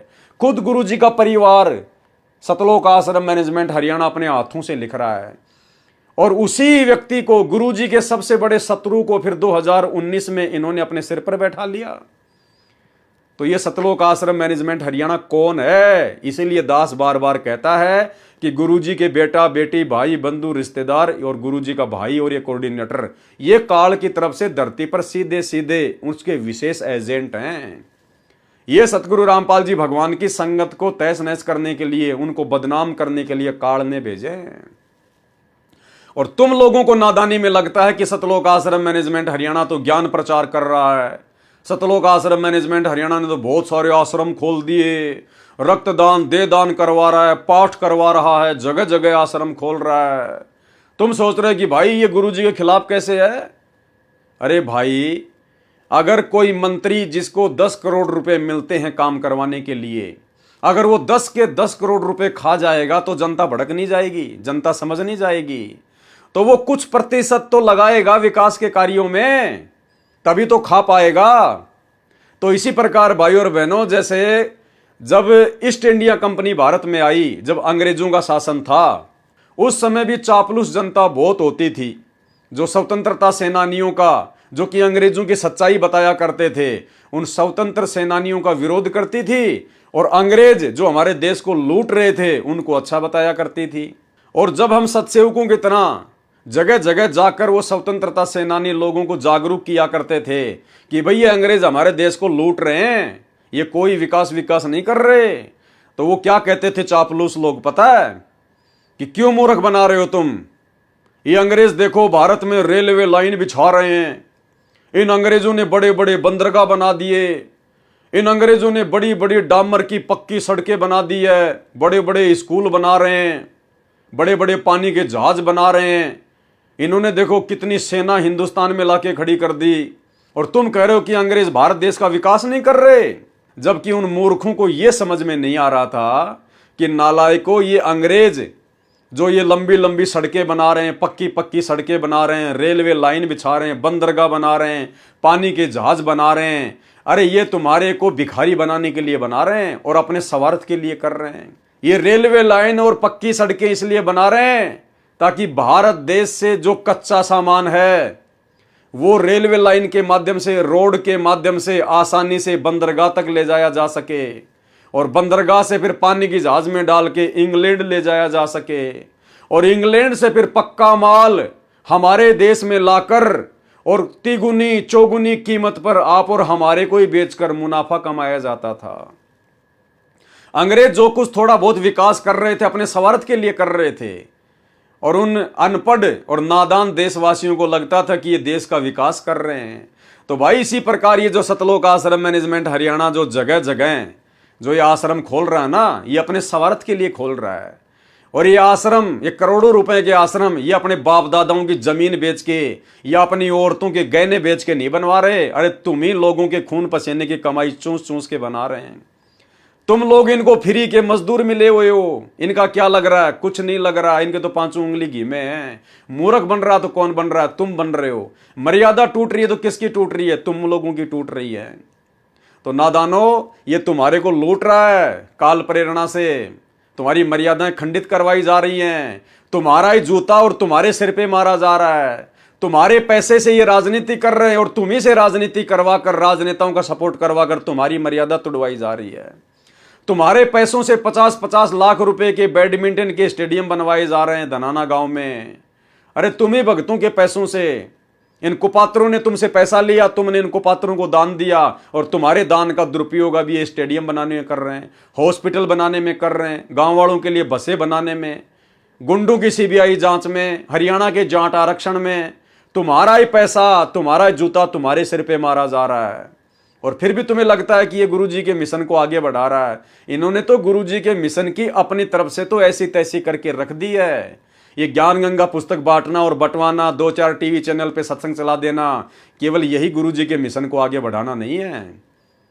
अरे परमात्मा भगत बनाने आए हैं, मजदूर तो बहुत है परमात्मा के पास में। भगवान को मजदूरों की जरूरत नहीं है, भक्तों की जरूरत है।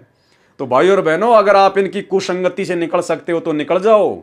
जब तक गुरुजी नहीं आते हैं तब तक ज्ञान को आधार बनाओ, साथ संगति से जुड़ के अपने गुरु को भगवान बनाओ और घर को आश्रम बनाओ। अन्यथा ऐसे जाओगे इस धरती से जैसे गधे के सिर से सींग जाते हैं। तो इसी क्रम में सेशन जज सुशील कुमार गुप्ता रोहतक कोर्ट को भी संत रामपाल दास जी को सजा कराने की सुपारी देकर रोहतक कोर्ट में भेजा। यानी तुम्हारे गुरुजी के दुश्मन को इसने 2019 में वोट डलवाए, जिसने संत रामपाल जी के मुकदमों में सजा करवाने के लिए रोहतक कोर्ट में स्पेशल जज नियुक्त किया। कुछ विशेष श्री सुशील कुमार गुप्ता जी हिसार शहर में कंज्यूमर कोर्ट में जज लगे थे।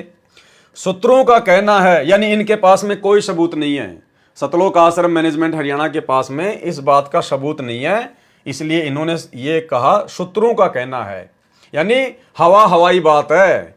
सूत्रों का कहना है कि श्री भूपेंद्र सिंह हुड्डा ने पहली शर्त रखी थी कि मेरा एक कार्य है, संत रामपाल जी महाराज का एक मुकदमा नंबर 198/2006 रोहतक कोर्ट में चल रहा है, उसमें 6 महीने के अंदर अंदर सजा होनी चाहिए। किसने कहा? भूपेंद्र सिंह हुड्डा ने। इसी शर्त पर सेशन जज सुशील कुमार गुप्ता ने सेशन जज लगते ही जुल्म ढाने शुरू किए, जिसकी संपूर्ण जानकारी कृपया पढ़ें पेज नंबर 25 से 39 पर। श्री भूपेंद्र सिंह हुड्डा ने हाईकोर्ट के भ्रष्ट जजों को अपना सहयोगी बना ही रखा था। सेशन जज सुशील कुमार गुप्ता ने संत रामपाल दास जी महाराज की कोर्ट में निजी तौर पर उपस्थिति होने से दिनांक 12/2/2014 को स्थायी हाजिरी माफी कर दी। इसने कोर्ट में ओपनली कहा था कि इस मुकदमा नंबर 198/2006 का निपटारा जल्दी करना है, इसलिए बार बार हाजिरी माफी की कोई आवश्यकता नहीं है। हमारे महाराज जी से एफिडेविट लेकर स्थायी हाजिरी माफी कर दी तथा छोटी छोटी तारीख लगाकर अपना वायदा पूरा करना चाहा। इस मुकदमे में 38 मुलजिम बना रखे हैं। भगत विजय दास, अब ध्यान से सुनना भाई और बहनों, भगत विजय दास मानसिक परेशानी के कारण कोर्ट में उपस्थित नहीं हो सका, जिस कारण से गवाहियां नहीं हो सकी। ये कौन है भगत विजय दास? ये वही व्यक्ति है जिसने क्रोथा कांड का रहस्य नामक पुस्तक लिखी थी। अब देखो भाई और बहनों, ये बड़े बड़े भगत आज मेंटल होके घूम रहे हैं। ये बड़े बड़े भगत आज मेंटल होके घूम रहे हैं। क्यों? क्योंकि इन्होंने मनमाना आचरण किया। क्रोथा कांड में भी मनमाना आचरण किया, गुरुजी की एक नहीं मानी, और बरवाला कांड भी मनमाना आचरण किया, गुरुजी की एक सलाह नहीं मानी। अंत में क्या नतीजा निकला? वो बसंत सैनी भी पागल, वर्तमान में रोहतक में उसका इलाज चल रहा है, मेंटल घोषित है, जो आप लोगों को सार शब्द देता है, सार नाम देता है इन आश्रमों में। और ये क्रोथा कांड का रहस्य नामक पुस्तक का लेखक भगत विजय दास, ये भी मानसिक परेशानी के कारण कोर्ट में उपस्थित नहीं हो सका। अरे संत रामपाल जी के भगत को काहे की मानसिक परेशानी? संत रामपाल जी का भगत तो उनसे उपदेश लेने के बाद में मानसिक परेशानी से बाहर निकलता है। और जिन बड़े बड़े भक्तों को बड़ा बड़ा भगत मान के ये नादान संगत उनकी कुसंगति करने जाती है उन आश्रमों में, अरे वो तो खुद मानसिक परेशानियों का शिकार है। अरे ये तो पागल बन के घूम रहे हैं, मेंटल हॉस्पिटल में इन लोगों का इलाज चल रहा है। तुम किन लोगों के पास जा रहे हो? किन पागलों के पास जा रहे हो तुम? ये खुद बड़े बड़े भगत अपने हाथों से लिख रहे हैं अपनी आप बीती। तो भैया घर बैठ के भक्ति कर लो, अगर भगवान चाहिए तो। नौटंकी करनी है तो बात अलग है। भगत विजय दास मानसिक परेशानी के कारण कोर्ट में उपस्थित नहीं हो सका, यानी वो घर से भाग गया, पागल हो गया। लोग उसको ढूंढ रहे थे लेकिन वो मिल नहीं रहा था, जिस कारण से वो कोर्ट में नहीं जा पाया, जिस कारण से गवाहियां नहीं हो सकी। जज महोदय तो अपनी सुपारी पूरी करने के लिए कटिबद्ध थे, इसलिए विजय के 2 जमानतियों पर 1-1 लाख रुपए का जुर्माना कर दिया तथा संत रामपाल जी महाराज की स्थायी हाजिरी माफी कैंसिल करके सर्वे भक्तों को जो इस झूठे मुकदमे में मुलजिम बना रखे हैं तथा संत रामपाल दास जी महाराज को जेल में डालने तथा शीघ्र अतिशीघ्र गवाही कराकर 1-2 महीने में अर्थात अक्टूबर से पहले विधानसभा चुनाव से पहले सजा करके सुपारी पूरी करनी चाहिए। उसी समय 5/6/2014 को हाईकोर्ट का भ्रष्ट जज सतीश कुमार मित्तल रोहतक कोर्ट में चेकिंग के बहाने अपना भ्रष्टाचार का हिस्सा लेने गया हुआ था। अब भाइयों बहनों बताओ, इस बात का इन लोगों को क्या पता? कि वो दूसरा जज चेकिंग करने के बहाने दूसरे जज से रिश्वत लेने गया था, अपना हिस्सा लेने गया था। ये इस प्रकार की बेहुदी बातें जिनका कोई सबूत नहीं, कोई प्रमाण नहीं, इस प्रकार की बातें इस भ्रष्ट जज कुमारक नामक पुस्तक में लिख लिख कर इन्होंने जजों को खूब भड़काया है। सभी जजों को भड़काया इन्होंने, अच्छे से भड़काया, और भी भयंकर भयंकर कुशब्द उन जजों के लिए इन्होंने प्रयोग किए, जो आगे आप जी पढ़ेंगे। और इसी भ्रष्ट जज कुमारक पुस्तक के कारण इन जजों ने सख्ताई करी 2014 में कि संत रामपाल जी चाहे जमीन के बंकर में क्यों ना छुपा हो, पकड़ के लेके आओ। वे जज इतनी ज्यादा ईर्ष्या करने लग गए संत रामपाल जी से, सतलोक आश्रम मैनेजमेंट हरियाणा की मनमानियों के कारण, इन लोगों के मनमाने आचरण के कारण। रोहतक कोर्ट में चेकिंग के बहाने अपना भ्रष्टाचार का हिस्सा लेने गया हुआ था। 6/6/2014 को स्थायी हाजिरी माफी कैंसिल कर दी तथा 14/7/2014 को जेल भेजने का षड्यंत्र रचा, परंतु परमात्मा जिसका रक्षक है उसका कौन क्या बिगाड़ सकता है। अरे फिर तुम क्यों परेशान हो रहे हो? अगर संत रामपाल जी का कोई परमात्मा रक्षक है, क्योंकि ये संत रामपाल जी के बारे में कह रहे हैं कि परमात्मा जिसका रक्षक है उनको उसका कौन क्या बिगाड़ सकता है। अरे भैया, जब संत रामपाल जी का रक्षक परमात्मा है तो तुम्हारे पेट में दर्द क्यों हो रहा है? फिर तुम क्यों इतनी भागादौड़ी कर रहे हो? तुम क्यों इतनी टेंशन ले रहे हो? फिर तुम क्यों जजों को भड़का रहे हो? ये अनाप शनाप पुस्तकें लिख रहे हो। एक तरफ तो तुम कह रहे हो कि जज चाहे कुछ भी कर ले, जिसका परमात्मा रक्षक है उसका कौन क्या बिगाड़ देगा, यानी तुम्हारे अनुसार संत रामपाल जी का रक्षक है वो कबीर है, और संत रामपाल जी का कौन क्या बिगाड़ देगा। अरे भाई, जब तुम्हें पता है कि संत रामपाल जी का रक्षक परमात्मा है और परमात्मा के रहते सहते संत रामपाल जी का कोई जज कुछ भी नहीं बिगाड़ सकता, फिर तुम्हारे पेट में दर्द क्यों हो रहा है? फिर क्यों तुमने राष्ट्रीय समाज सेवा समिति बनाई? क्यों तुमने ये 3-3 पुस्तकें लिखी उन जजों के खिलाफ? क्यों ऐसे ऐसे अभद्र शब्द लिख के तुमने उन जजों को भड़काया? बरवाला कांड करने के लिए क्यों तुमने जजों को प्रेरित किया? बैठ के अपनी भक्ति करते ना, क्यों नौटंकी कर रहे थे फिर तुम? लेकिन भाई और बहनों, जब जीव काल प्रेरित हो जाता है तो फिर वो बैठ नहीं सकता, फिर वो काल उसको प्रेरणा करता रहेगा, और काल की कुप्रेरणा से फिर वो सारे मनमाने आचरण करता है। और इन्हीं मनमाने आचरणों का नतीजा ये बरवाला कांड। आज 10 साल से जो गुरुदेव भगवान जेल में बैठे हुए ना, अपने इन्हीं नालायक शिष्यों और अपने परिवार की महागलतियों के कारण, इन्हीं के अहंकार के चलते 6/6/2014 को स्थायी हाजिरी माफी कैंसिल कर दी तथा 14/7/2014 को जेल भेजने का षड्यंत्र रचा, परंतु परमात्मा जिसका रक्षक है उसका कौन क्या बिगाड़ सकता है। तत्कालीन मुख्यमंत्री सहित सर्व भ्रष्ट जजों को मुंह की खानी पड़ी। अधिक जानकारी आप जी इस पुस्तक में पढ़ें। भूपेंद्र सिंह हुड्डा झूठा तथा कृतघ्नी व्यक्ति है। कौन लिख रहा है? गुरुजी का परिवार, सतलोक आश्रम मैनेजमेंट हरियाणा वाले अपने खुद के हाथों से लिख रहे हैं कि भूपेंद्र सिंह हुड्डा झूठा तथा कृतघ्नी व्यक्ति है। फिर क्यों 2019 में उसी भूपेंद्र सिंह हुड्डा को अपना बाप बना लिया तुम लोगों ने? अरे उसी झूठे तथा कृतघ्नी व्यक्ति को तुमने क्यों वोट डलवाए? क्यों उसको मुख्यमंत्री बनाने का ठेका लिया, जो तुम्हारे गुरु का सबसे बड़ा दुश्मन है? तो भाई और बहनों, विचार कर लो, संत रामपाल जी के दुश्मन कौन है? सतलोक आश्रम मैनेजमेंट हरियाणा वाले, जो अपने गुरुजी के दुश्मन का सपोर्ट करते हैं। एक अन्य प्रमाण, जब अत्याचारी तत्कालीन मुख्यमंत्री भूपेंद्र सिंह हुड्डा जी सर्व ताकत असफल रही तो इसने मित्र बनकर अपने घटिया उद्देश्य में सफल होने की सोची। 18 जून को डीजीपी सीआईडी श्री अनंत सिंह ढुल का फोन भगत रविंद्र दास जी पूना वाले के पास आया, जो पहले से ही डीजीपी का मिलने वाला था।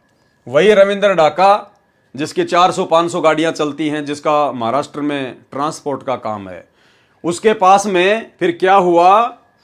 डीजीपी का फोन आया रविंद्र ढाका के पास में, जो कि संत रामपाल जी का भगत है।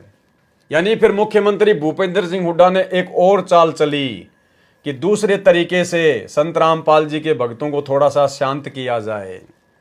18 जून को डीजीपी सीआईडी श्री अनंत सिंह ढुल का फोन भगत रविंद्र दास जी पूना वाले के पास आया, जो पहले से ही डीजीपी का मिलने वाला था। अरे क्या मिलना भाई, काहे की यारी दोस्ती रिश्तेदारी? क्या मतलब था डीजी से, आईजी से, इनसे दोस्ती करने का? ये भक्ति मार्ग में चलता है क्या? भाई और बहनों, शिक्षा लेनी है, शिक्षा। देखो, जिसकी जैसी भावना होती है, जिसकी जैसे पिछले पुण्य होते हैं, संस्कार होते हैं, कर्म होते हैं, परमात्मा उसी आधार से उस आत्मा को वर्तमान में सुख देता है यहाँ के काल के। आप और हमारे भाग्य में यदि सुख हैं, ढेर सारे सुख हैं, तो भी अपने गुरुदेव भगवान से रोजाना यही विनती किया करो कि गुरुजी, यदि मेरे भाग्य में, मेरे संस्कार में आवश्यकता से ज्यादा इस काललोक के सुख हैं तो परमात्मा आप उनको कैंसिल कर देना। हे मालिक, मुझे तो इसी जन्म में सतलोक जाना है। मेरे परमात्मा, साईं इतना दीजिए जिसमें कुटुंब समाव, हम भी भूखे ना रहें, साधु ना भूखा जाए। हे परमेश्वर, यदि इस काललोक में आवश्यकता से अधिक सुख हो गए तो परमात्मा में भक्ति कर ही नहीं पाऊंगा। मैं भक्ति पर लगा अवश्य रहूंगा, लेकिन मेरे भाव आपके चरणों में वैसे नहीं होंगे जिस भाव के चलते मेरी मुक्ति होनी हो। भाई और बहनों, विचार करो, जिस रविंद्र ढाका के 500 ट्रक चलते हों, जिस भगत के 500 कैंटर हों, इतना बड़ा ट्रांसपोर्ट का काम हो, जिस अकेले भगत के 500 ट्रक चलते हों, क्या वो भगत कभी भक्ति कर सकता है? क्या वो भगत इसी जन्म में सतलोक जा सकता है? अरे कितनी परेशानी झेल रहा होगा। अरे विचार करो, आप में से कितने भगत होंगे जिनके पास केवल एक ही टेम्पू होगा। एक टेम्पू, एक ट्रक का चौथा हिस्सा होता है एक टेम्पू। आप में से कितने भगत हैं जिनके पास खाली एक छोटा सा टेम्पू है, और उस टेम्पू को लेकर आप जी कितने परेशान रहते हैं। कभी पंचर हो गया, कभी पुलिस वाले ने पकड़ लिया, कभी उसकी फिटनेस करवानी, कभी उसके टायर बदलवाने, कभी इंजन ने काम मांग लिया, कभी आरटीओ ने पकड़ लिया, आज काम नहीं मिला। कितनी टेंशन रहती है आपको उस एक छोटे से टेम्पू को लेकर। और भाई, जिसके 500 ट्रक चलते हो, फिर उसको तो कहां कहां सेटिंग करनी पड़ती होगी। आरटीओ में बड़े बड़े अधिकारियों के साथ में उठना बैठना, होली दिवाली पे उनको जो है वो गिफ्ट वगैरह देना, उनकी हर बात को मानना, चाहे मर्यादा टूटे या ना टूटे, क्योंकि भाई अपना धंधा चलाना है। ट्रांसपोर्ट का काम है, 500 ट्रक कोई भगत बन के थोड़ी चला सकता है। भगत बन के तो आप जी पूरी मर्यादा में रह के तो आप एक छोटा सा टेम्पू नहीं चला सकते वर्तमान में, एक टेम्पू। तो तभी तो ये डीजीपी जैसे लोगों के साथ में उसकी जानकारी उसका मिलने वाला, जबकि भगत का क्या मतलब है।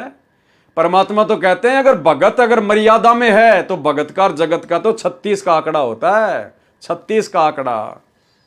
तो रविंद्र ढाका जी के बड़े बड़े अधिकारी, बड़े बड़े प्रशासनिक लोग, राजनेता लोग मिलने वाले, तो कहां मर्यादा है। भाई और बहनों, भगवान से हाथ जोड़ के प्रार्थना करना कि परमात्मा मेरे भाग्य में भी हो तो भी मत देना। हे परमात्मा, अगर मेरा वर्तमान में काम ज्यादा है और यदि आप जी उचित समझते हैं तो परमात्मा मेरे इस काम को भी कम कर दो। मुझे तो भक्ति करनी है। 2 टाइम की रोटी परमात्मा आप दोगे, ये धंधा नहीं देगा। धंधा तो केवल एक माध्यम है, एक निमित्त है। तीनों लोकों में प्रवेश करके सबका भरण पोषण करने वाला जब समर्थ हमारा गुरु है तो हमने काहे की टेंशन। अरे काहे की 100 गाड़ी चलाने की आवश्यकता है, काहे की 500 गाड़ियां चलाने की आवश्यकता है। ये भगवान, जिसके 500 गाड़ियां चलती हो उस आदमी को कितनी टेंशन होगी भाई। वो तो खाना भी ढंग से नहीं खा पाता होगा, मंत्र क्या खाक करेगा ध्यान से, आरती क्या खाक करेगा। तो सोचो भाई और बहनों, विचार करो, ये परमात्मा इतना सारा खुलासा क्यों करवा रहे हैं। क्योंकि ये जितने भी बड़े बड़े भगत समझे जाते हैं ना, वो केवल इसीलिए इतना बड़ा भगत समझा जाता है कि उसके 500 गाड़ियां चलती हैं, पूना के महाराष्ट्र में बहुत बड़ा ट्रांसपोर्ट का कार्य करता है, और चाहे ज्ञान की छीट भी ना हो लेकिन भगत तो उसको बहुत बड़ा भगत समझ लेंगे, और वो जो कहेगा वो सबको मानना पड़ेगा कि ये बहुत बड़ा भगत है। केवल हमने पैसे और पद के हिसाब से बड़े बड़े भगत मान लिए, ज्ञान के आधार से हमने किसी को अच्छा भगत नहीं माना। तो भाई और बहनों, मालिक से हाथ जोड़ना कि परमात्मा दया करना, उतना ही देना परमात्मा कि आपकी भक्ति में कोई विघ्न ना पड़े। हे मालिक, मुझे जगत वालों से, कोई अधिकारी से, कोई प्रशासन वालों से किसी प्रकार का कोई संपर्क ना करना पड़े। परमात्मा, मेरा तो जिंदगी में उनसे कभी कोई काम भी ना पड़े मेरे मालिक। तो भाई और बहनों, विचार कर लेना, ये बहुत गहनता की बातें हैं। ये सतलोक जाने के लक्षण नहीं है 500 ट्रक चलाना, 100 ट्रक चलाना, लंबा चौड़ा काम बढ़ाना, काम को आगे से आगे बढ़ाते जाना। इस भक्ति मार्ग में उपदेश लेने के बाद अगर ज्ञान समझ में आ गया और पहले से काम बढ़ा हुआ है उसको भी कम करो, उसको भी कम धीरे धीरे नीचे लेके आओ, ताकि ज्यादा से ज्यादा समय परमात्मा की भक्ति को दे सकें। तो भाई और बहनों, हमने तो असली सुख सतलोक में प्राप्त करना है, और जब तक इस काल लोक के नकली सुखों को ठोकर नहीं मारेंगे, वो सतलोक का सुख कभी जिंदगी में नहीं मिलेगा। 18 जून को डीजीपी सीआईडी श्री अनंत सिंह ढुल का फोन भगत रविंद्र दास जी पूना वाले के पास आया, जो पहले से ही डीजीपी का मिलने वाला था। ढुल ने कहा कि मेरी मुख्यमंत्री जी से बात हुई है, वे कहते हैं कि हम आपके गुरुदेव जी पर बने सर्वे मुकदमे समाप्त करना चाहते हैं। भगत रविंद्र दास जी को भी इस झूठे मुकदमे में मुलजिम बना रखा है। भगत रविंद्र दास ने मुख्य भगतों के साथ सभा में सर्वे बात बताई। उसमें निष्कर्ष निकला कि यह एक नया षड्यंत्र रचा जा रहा है। शिक्षा लेनी है भाई और बहनों, शिक्षा। हमें कोई मतलब नहीं है इन सब बातों से, लेकिन हमने शिक्षा लेनी है कि हमारे जो पुराने गुरु भगत भाई बहन हैं, वो कितना अपने गुरु जी को समझ पाए, वो कितना भक्ति कर रहे थे, वो कितना मर्यादा में थे, वो काल के हत्थे चढ़े हुए थे या सतगुरु रामपाल जी के भगत बनकर भक्ति कर रहे थे। मनमानी, सतगुरु के रहते सहते मनमानी, ये प्रमाण है। भगत रविंद्र दास ने मुख्य भगतों के साथ सभा में सर्वे बात बताई। उसमें निष्कर्ष निकला कि यह नया षड्यंत्र रचा जा रहा है। गुरुजी से कोई बात नहीं, गुरुजी से कोई विचार विमर्श नहीं। रविंद्र ढाका ने मुख्य भगतों के साथ में मिलकर मीटिंग बुलाई और खुद भगतों ने मिलकर बैठकर ही निष्कर्ष निकाल लिया कि भाई ये नया षड्यंत्र रचा जा रहा है, हमने कोई बात नहीं करनी है भूपेंद्र सिंह हुड्डा से। कोई गुरुजी का जिक्र नहीं, कोई गुरुजी से बातचीत नहीं, कोई गुरुजी से विचार विमर्श नहीं। क्योंकि जब सतलोक आश्रम वालों ने 2010 में राष्ट्रीय समाज सेवा समिति बनाई थी, तो दास ने आपको उसका पॉइंट नंबर 12 पढ़ा दिया, दिखा दिया उन्हीं के हाथों से लिखे हुए उनके संविधान में कि हम राष्ट्रीय समाज सेवा समिति वाले संत रामपाल जी से किसी भी कार्य में कोई दिशा निर्देश नहीं लेंगे।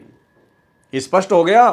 और फिर खुद इनके हाथों से लिखा हुआ आप जी पढ़ लो, दोनों बातें मेल कर गई।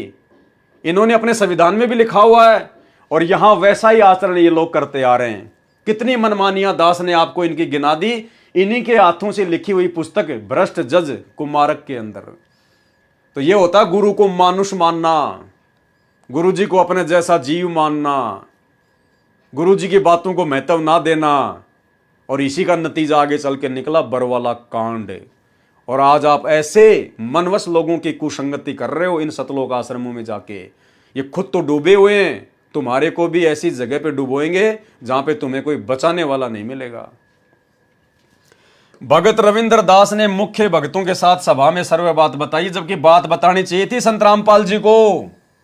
अपने गुरुजी के पास में जाता सीधा कि गुरुजी ऐसी ऐसी बात है, मेरे पास में फोन आया है, क्या करना है। लेकिन गुरुजी का तो कोई लेना देना नहीं है, भाड़ में जाओ गुरुजी, ये तो खुद ही गुरुजी बन रहे हैं। भगत रविंद्र दास ने मुख्य भक्तों के साथ सभा में सर्वे बात बताई। उसमें निष्कर्ष निकला कि यह नया षड्यंत्र रचा गया है। श्री भूपेंद्र जी की सर्व घटिया चाल फैल हो चुकी है। अब विश्वास में लेकर हमें जेल भिजवाना चाहता है कि भगत ये जानकर विश्वास कर लेंगे कि केस तो वापस हो ही जाने हैं, जेल से भी मुक्त हो जाएंगे। तो भाई और बहनों, हाथ कंगन को आरसी क्या, पढ़े लिखे को फारसी क्या। अब अगर कोई मंद बुद्धि से मंद बुद्धि व्यक्ति होगा संगत में भगत, वो तो इन बातों को समझ नहीं पाएगा, वो तो इन बातों पे विचार कर नहीं पाएगा, और वो तो उसी काल के फेंके हुए जाल में इन सतलोक आश्रमों में गुरुदेव भगवान की गैर हाजिरी में जाकर उन कुपात्रों को, इन काल एजेंटों को, गुरुजी के परिवार वालों को, बड़े बड़े भक्तों को, इन आश्रम वालों को ज्योति पाठ और दान का पैसा देकर काल के जाल में फंसा रह जाएगा। और जो परमेश्वर की अच्छी आत्मा होंगी, जो परमात्मा प्रेमी आत्मा होंगी, जो अपने आत्म कल्याण के लिए ज्ञान को आधार बनाकर भक्ति कर रही होंगी, भाई वो आत्मा तो सावधान हो जाएंगी कि भाई हम क्या जाने संत रामपाल जी का परिवार, हम क्या जाने बड़े बड़े भगत होंगे अपनी जगह अपने लिए कर रहे हैं, हमें क्या लेना देना।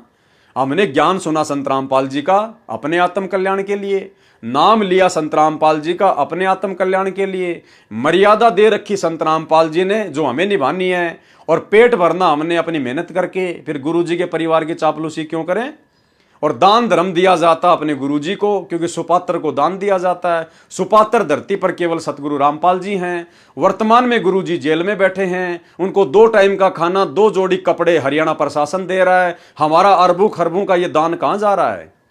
इन कुपात्रों के हाथ में, गुरुदेव के परिवार वालों के हाथ में, इन बड़े बड़े समझे जाने वाले मंदबुद्धि भक्तों के हाथ में, जो तुम्हारे दान का तुम्हारी आंखों के सामने उल्टे कर्म करके सरेआम दुरुपयोग कर रहे हैं। तो भाई समझदार भगत तो अपनी भक्ति बचा लेगा और आने वाले महाविनाश के समय में अपनी दुर्गति करवाने से बच जाएगा। अन्यथा भैया दुर्गति तो आंखों के सामने खड़ी है, दरवाजे पर खड़ी है, बच नहीं पाओगे। ये परमात्मा जबरदस्ती किसी का हाथ नहीं पकड़ेगा, काल के साथ इसका एग्रीमेंट है। अगर मर्यादा तोड़कर भक्ति पर लगे हुए भक्तों को भी अगर ये बचाएगा तो भाई फिर आने वाले समय में मर्यादा कौन निभाएगा? फिर कौन भक्ति को महत्व देगा कि यार भक्ति करो ना करो, चाहे कैसे भी कर लो, मर्यादा में रहो ना रहो, गुरुजी तो सबको बचा लेते हैं। फिर कौन मर्यादा निभाएगा मेरे भाई? भक्तों विचार कर लेना, अगर बचोगे तो तुम्हारी यदि बैटरी चार्ज है थोड़ी बहुत, यदि तुम्हारे पास में भक्ति है तो तुम्हारी भक्ति से बचोगे। बाकी वर्तमान में 90% संगत ना मर्यादा में है, ना किसी का नाम सही है। सबके ऊपर काल बैठा हुआ है, क्योंकि सबके सब सतलोक आश्रम मैनेजमेंट हरियाणा की कुसंगति के शिकार हैं। और कुसंगति का शिकार कैसे हुआ जाता है, आपको इस वीडियो की शुरुआत में जो पीला पर्चा सतलोक आश्रम मैनेजमेंट हरियाणा वालों ने निकाला है, भगत लक्ष्मी नारायण दास का, जिसको ठग घोषित कर दिया गया, जिसको फ्रॉड घोषित कर दिया गया, जो कि बहुत बड़ा कथावाचक था, हजारों शिष्यों को छोड़कर संत रामपाल जी की शरण में आया, और आज उसको पीला पर्चा निकाल के संगत से बेदखल कर दिया गया है कि ये बहुत बड़ा ठग है, ये फ्रॉड है, इसको कोई पैसा ना दे। अरे भैया उसकी क्या गलती बेचारे की? उसने देख लिया कि मेरे से बड़े बड़े ठग तो इन आश्रमों में बैठे हुए हैं। जो काम मैं पहले करता था ठगी का, वो काम आज ये नाम लेने के बाद भी कर रहे हैं, और फिर भी इनका कुछ नहीं बिगड़ रहा, तो मेरा क्या बिगड़ेगा? उसने भी कर दिया होगा अपना ठगी का काम शुरू। तो ये होता है कुसंगत का नतीजा। अगर वो अच्छी आत्मा साथ संगति से जुड़ जाती तो भाई और बहनों आज वो परमात्मा से दूर ना होती। तो संगत कुसंगत का कितना बड़ा प्रभाव पड़ता है भगत के आध्यात्मिक जीवन में। ये परमात्मा ने इतनी बड़ी बड़ी पुस्तकें, कबीर सागर का सरलार्थ, अन्य पुस्तकें जिनके ऊपर वीडियो बनाने की प्रेरणा दे रहे हैं। अब बताइए भाई और बहनों, ऐसे ऐसे गूढ़ रहस्य परमात्मा ने इन पुस्तकों में छुपा रखे हैं जो गुरुदेव ने सत्संगों में नहीं बताए। क्योंकि भाई और बहनों समय आने पर ही परमात्मा सारे खुलासे करवाता है। तो अब ये ठीक का समय चल रहा है, लास्ट का समय चल रहा है। 2028 लास्ट युग परिवर्तन का समय है। ये 2025 और 26 कितने भयंकर गुजरेंगे किसी को उम्मीद नहीं, किसी को आशा नहीं है। तो विचार कर लेना, भक्ति बचाएगी, मर्यादा बचाएगी। अगर कुसंगति से बाहर नहीं निकले, साथ संगति से नहीं जुड़े, गुरुजी से अपने तमाम कुकर्मों की माफी नहीं मांगी, जो कुकर्म तुमसे गुरुजी का परिवार इन आश्रमों में बुला बुला के, राजनीतियां करवा करवा के, तुम्हारे पैसे का दुरुपयोग करवा करवा के, अपने धार्मिक धंधे के लिए जो गलतियां करवा चुका है, जो कुकर्म करवा चुका है, समय रहते इन तमाम कुकर्मों की माफी अपने गुरुदेव भगवान से मांग लो और साथ संगति की वीडियो देखना शुरू कर दो अगर बचना चाहते हो तो भाई और बहनों, सृष्टि रचना के माध्यम से जो वीडियो बनाने की श्रृंखला जारी है, जिसमें आज हमारा ये 8वें नंबर का वीडियो था। आज के वीडियो में हम केवल इतना ही लेंगे और कल रात्रि 9 बजे गुरुदेव का आशीर्वाद रहा तो फिर एक नई वीडियो के साथ में आप जी के सामने आएंगे। और आगे इस पुस्तक में और क्या क्या मनमाना आचरण सतलोक आश्रम मैनेजमेंट हरियाणा का लिपिबद्ध है, उन्हीं के कर कमलों से लिखा हुआ आपको दिखाएंगे, आपको परिचित करवाएंगे, ताकि आप लोगों की हर प्रकार की भ्रमणा दिलो दिमाग से निकल जाए कि भक्ति करनी है तो अपने गुरुजी पर और अपने गुरुजी के ज्ञान पर विश्वास करना पड़ेगा। बाकी भक्तों के ऊपर, चाहे कोई गुरुजी का बेटा हो, चाहे बेटी हो, चाहे भाई बंधु रिश्तेदार हो, चाहे कोऑर्डिनेटर हो, चाहे किसी के 500 गाड़ियां क्यों ना चलती हों, हमने ब्लाइंड फेथ केवल अपने गुरुजी पे करना है, भक्तों पे नहीं करना। और कोई कितना ही बड़ा भगत हो, यदि वो हमें कोई आदेश देता है, कोई बात बताता है गुरुजी का नाम लेके, वो बात यदि हमारे गुरुजी के सत्संगों से मेल खाती है तो फिर हमारे ऊपर निर्णय लेगा कि हम माने या ना माने। मानने के लिए बाध्य नहीं है कि माननी पड़ेगी, नहीं, हमारे ऊपर निर्भर करेगा कि हम उसके बाद भी उस बात को फॉलो करें या ना करें। क्यों? क्योंकि 2014 बरवाला कांड के बाद ये हमारी परीक्षा चल रही है और परीक्षा भाई स्वयं ने देनी होती है, स्वयं ने, तभी हम सफल होंगे। और परमात्मा पल पल देख रहा है अंतर्यामी, कौन किस प्रकार से रिएक्ट कर रहा है भक्ति मार्ग पर। तो भाई और बहनों, आज के वीडियो में केवल इतना ही। कल परमात्मा के दया से फिर से हाजिर होंगे। तब तक के लिए गुरुदेव भगवान हम सबको इजाज़त दे, आशीर्वाद दे। बंदी छोड़ सतगुरु रामपाल जी भगवान की जय हो।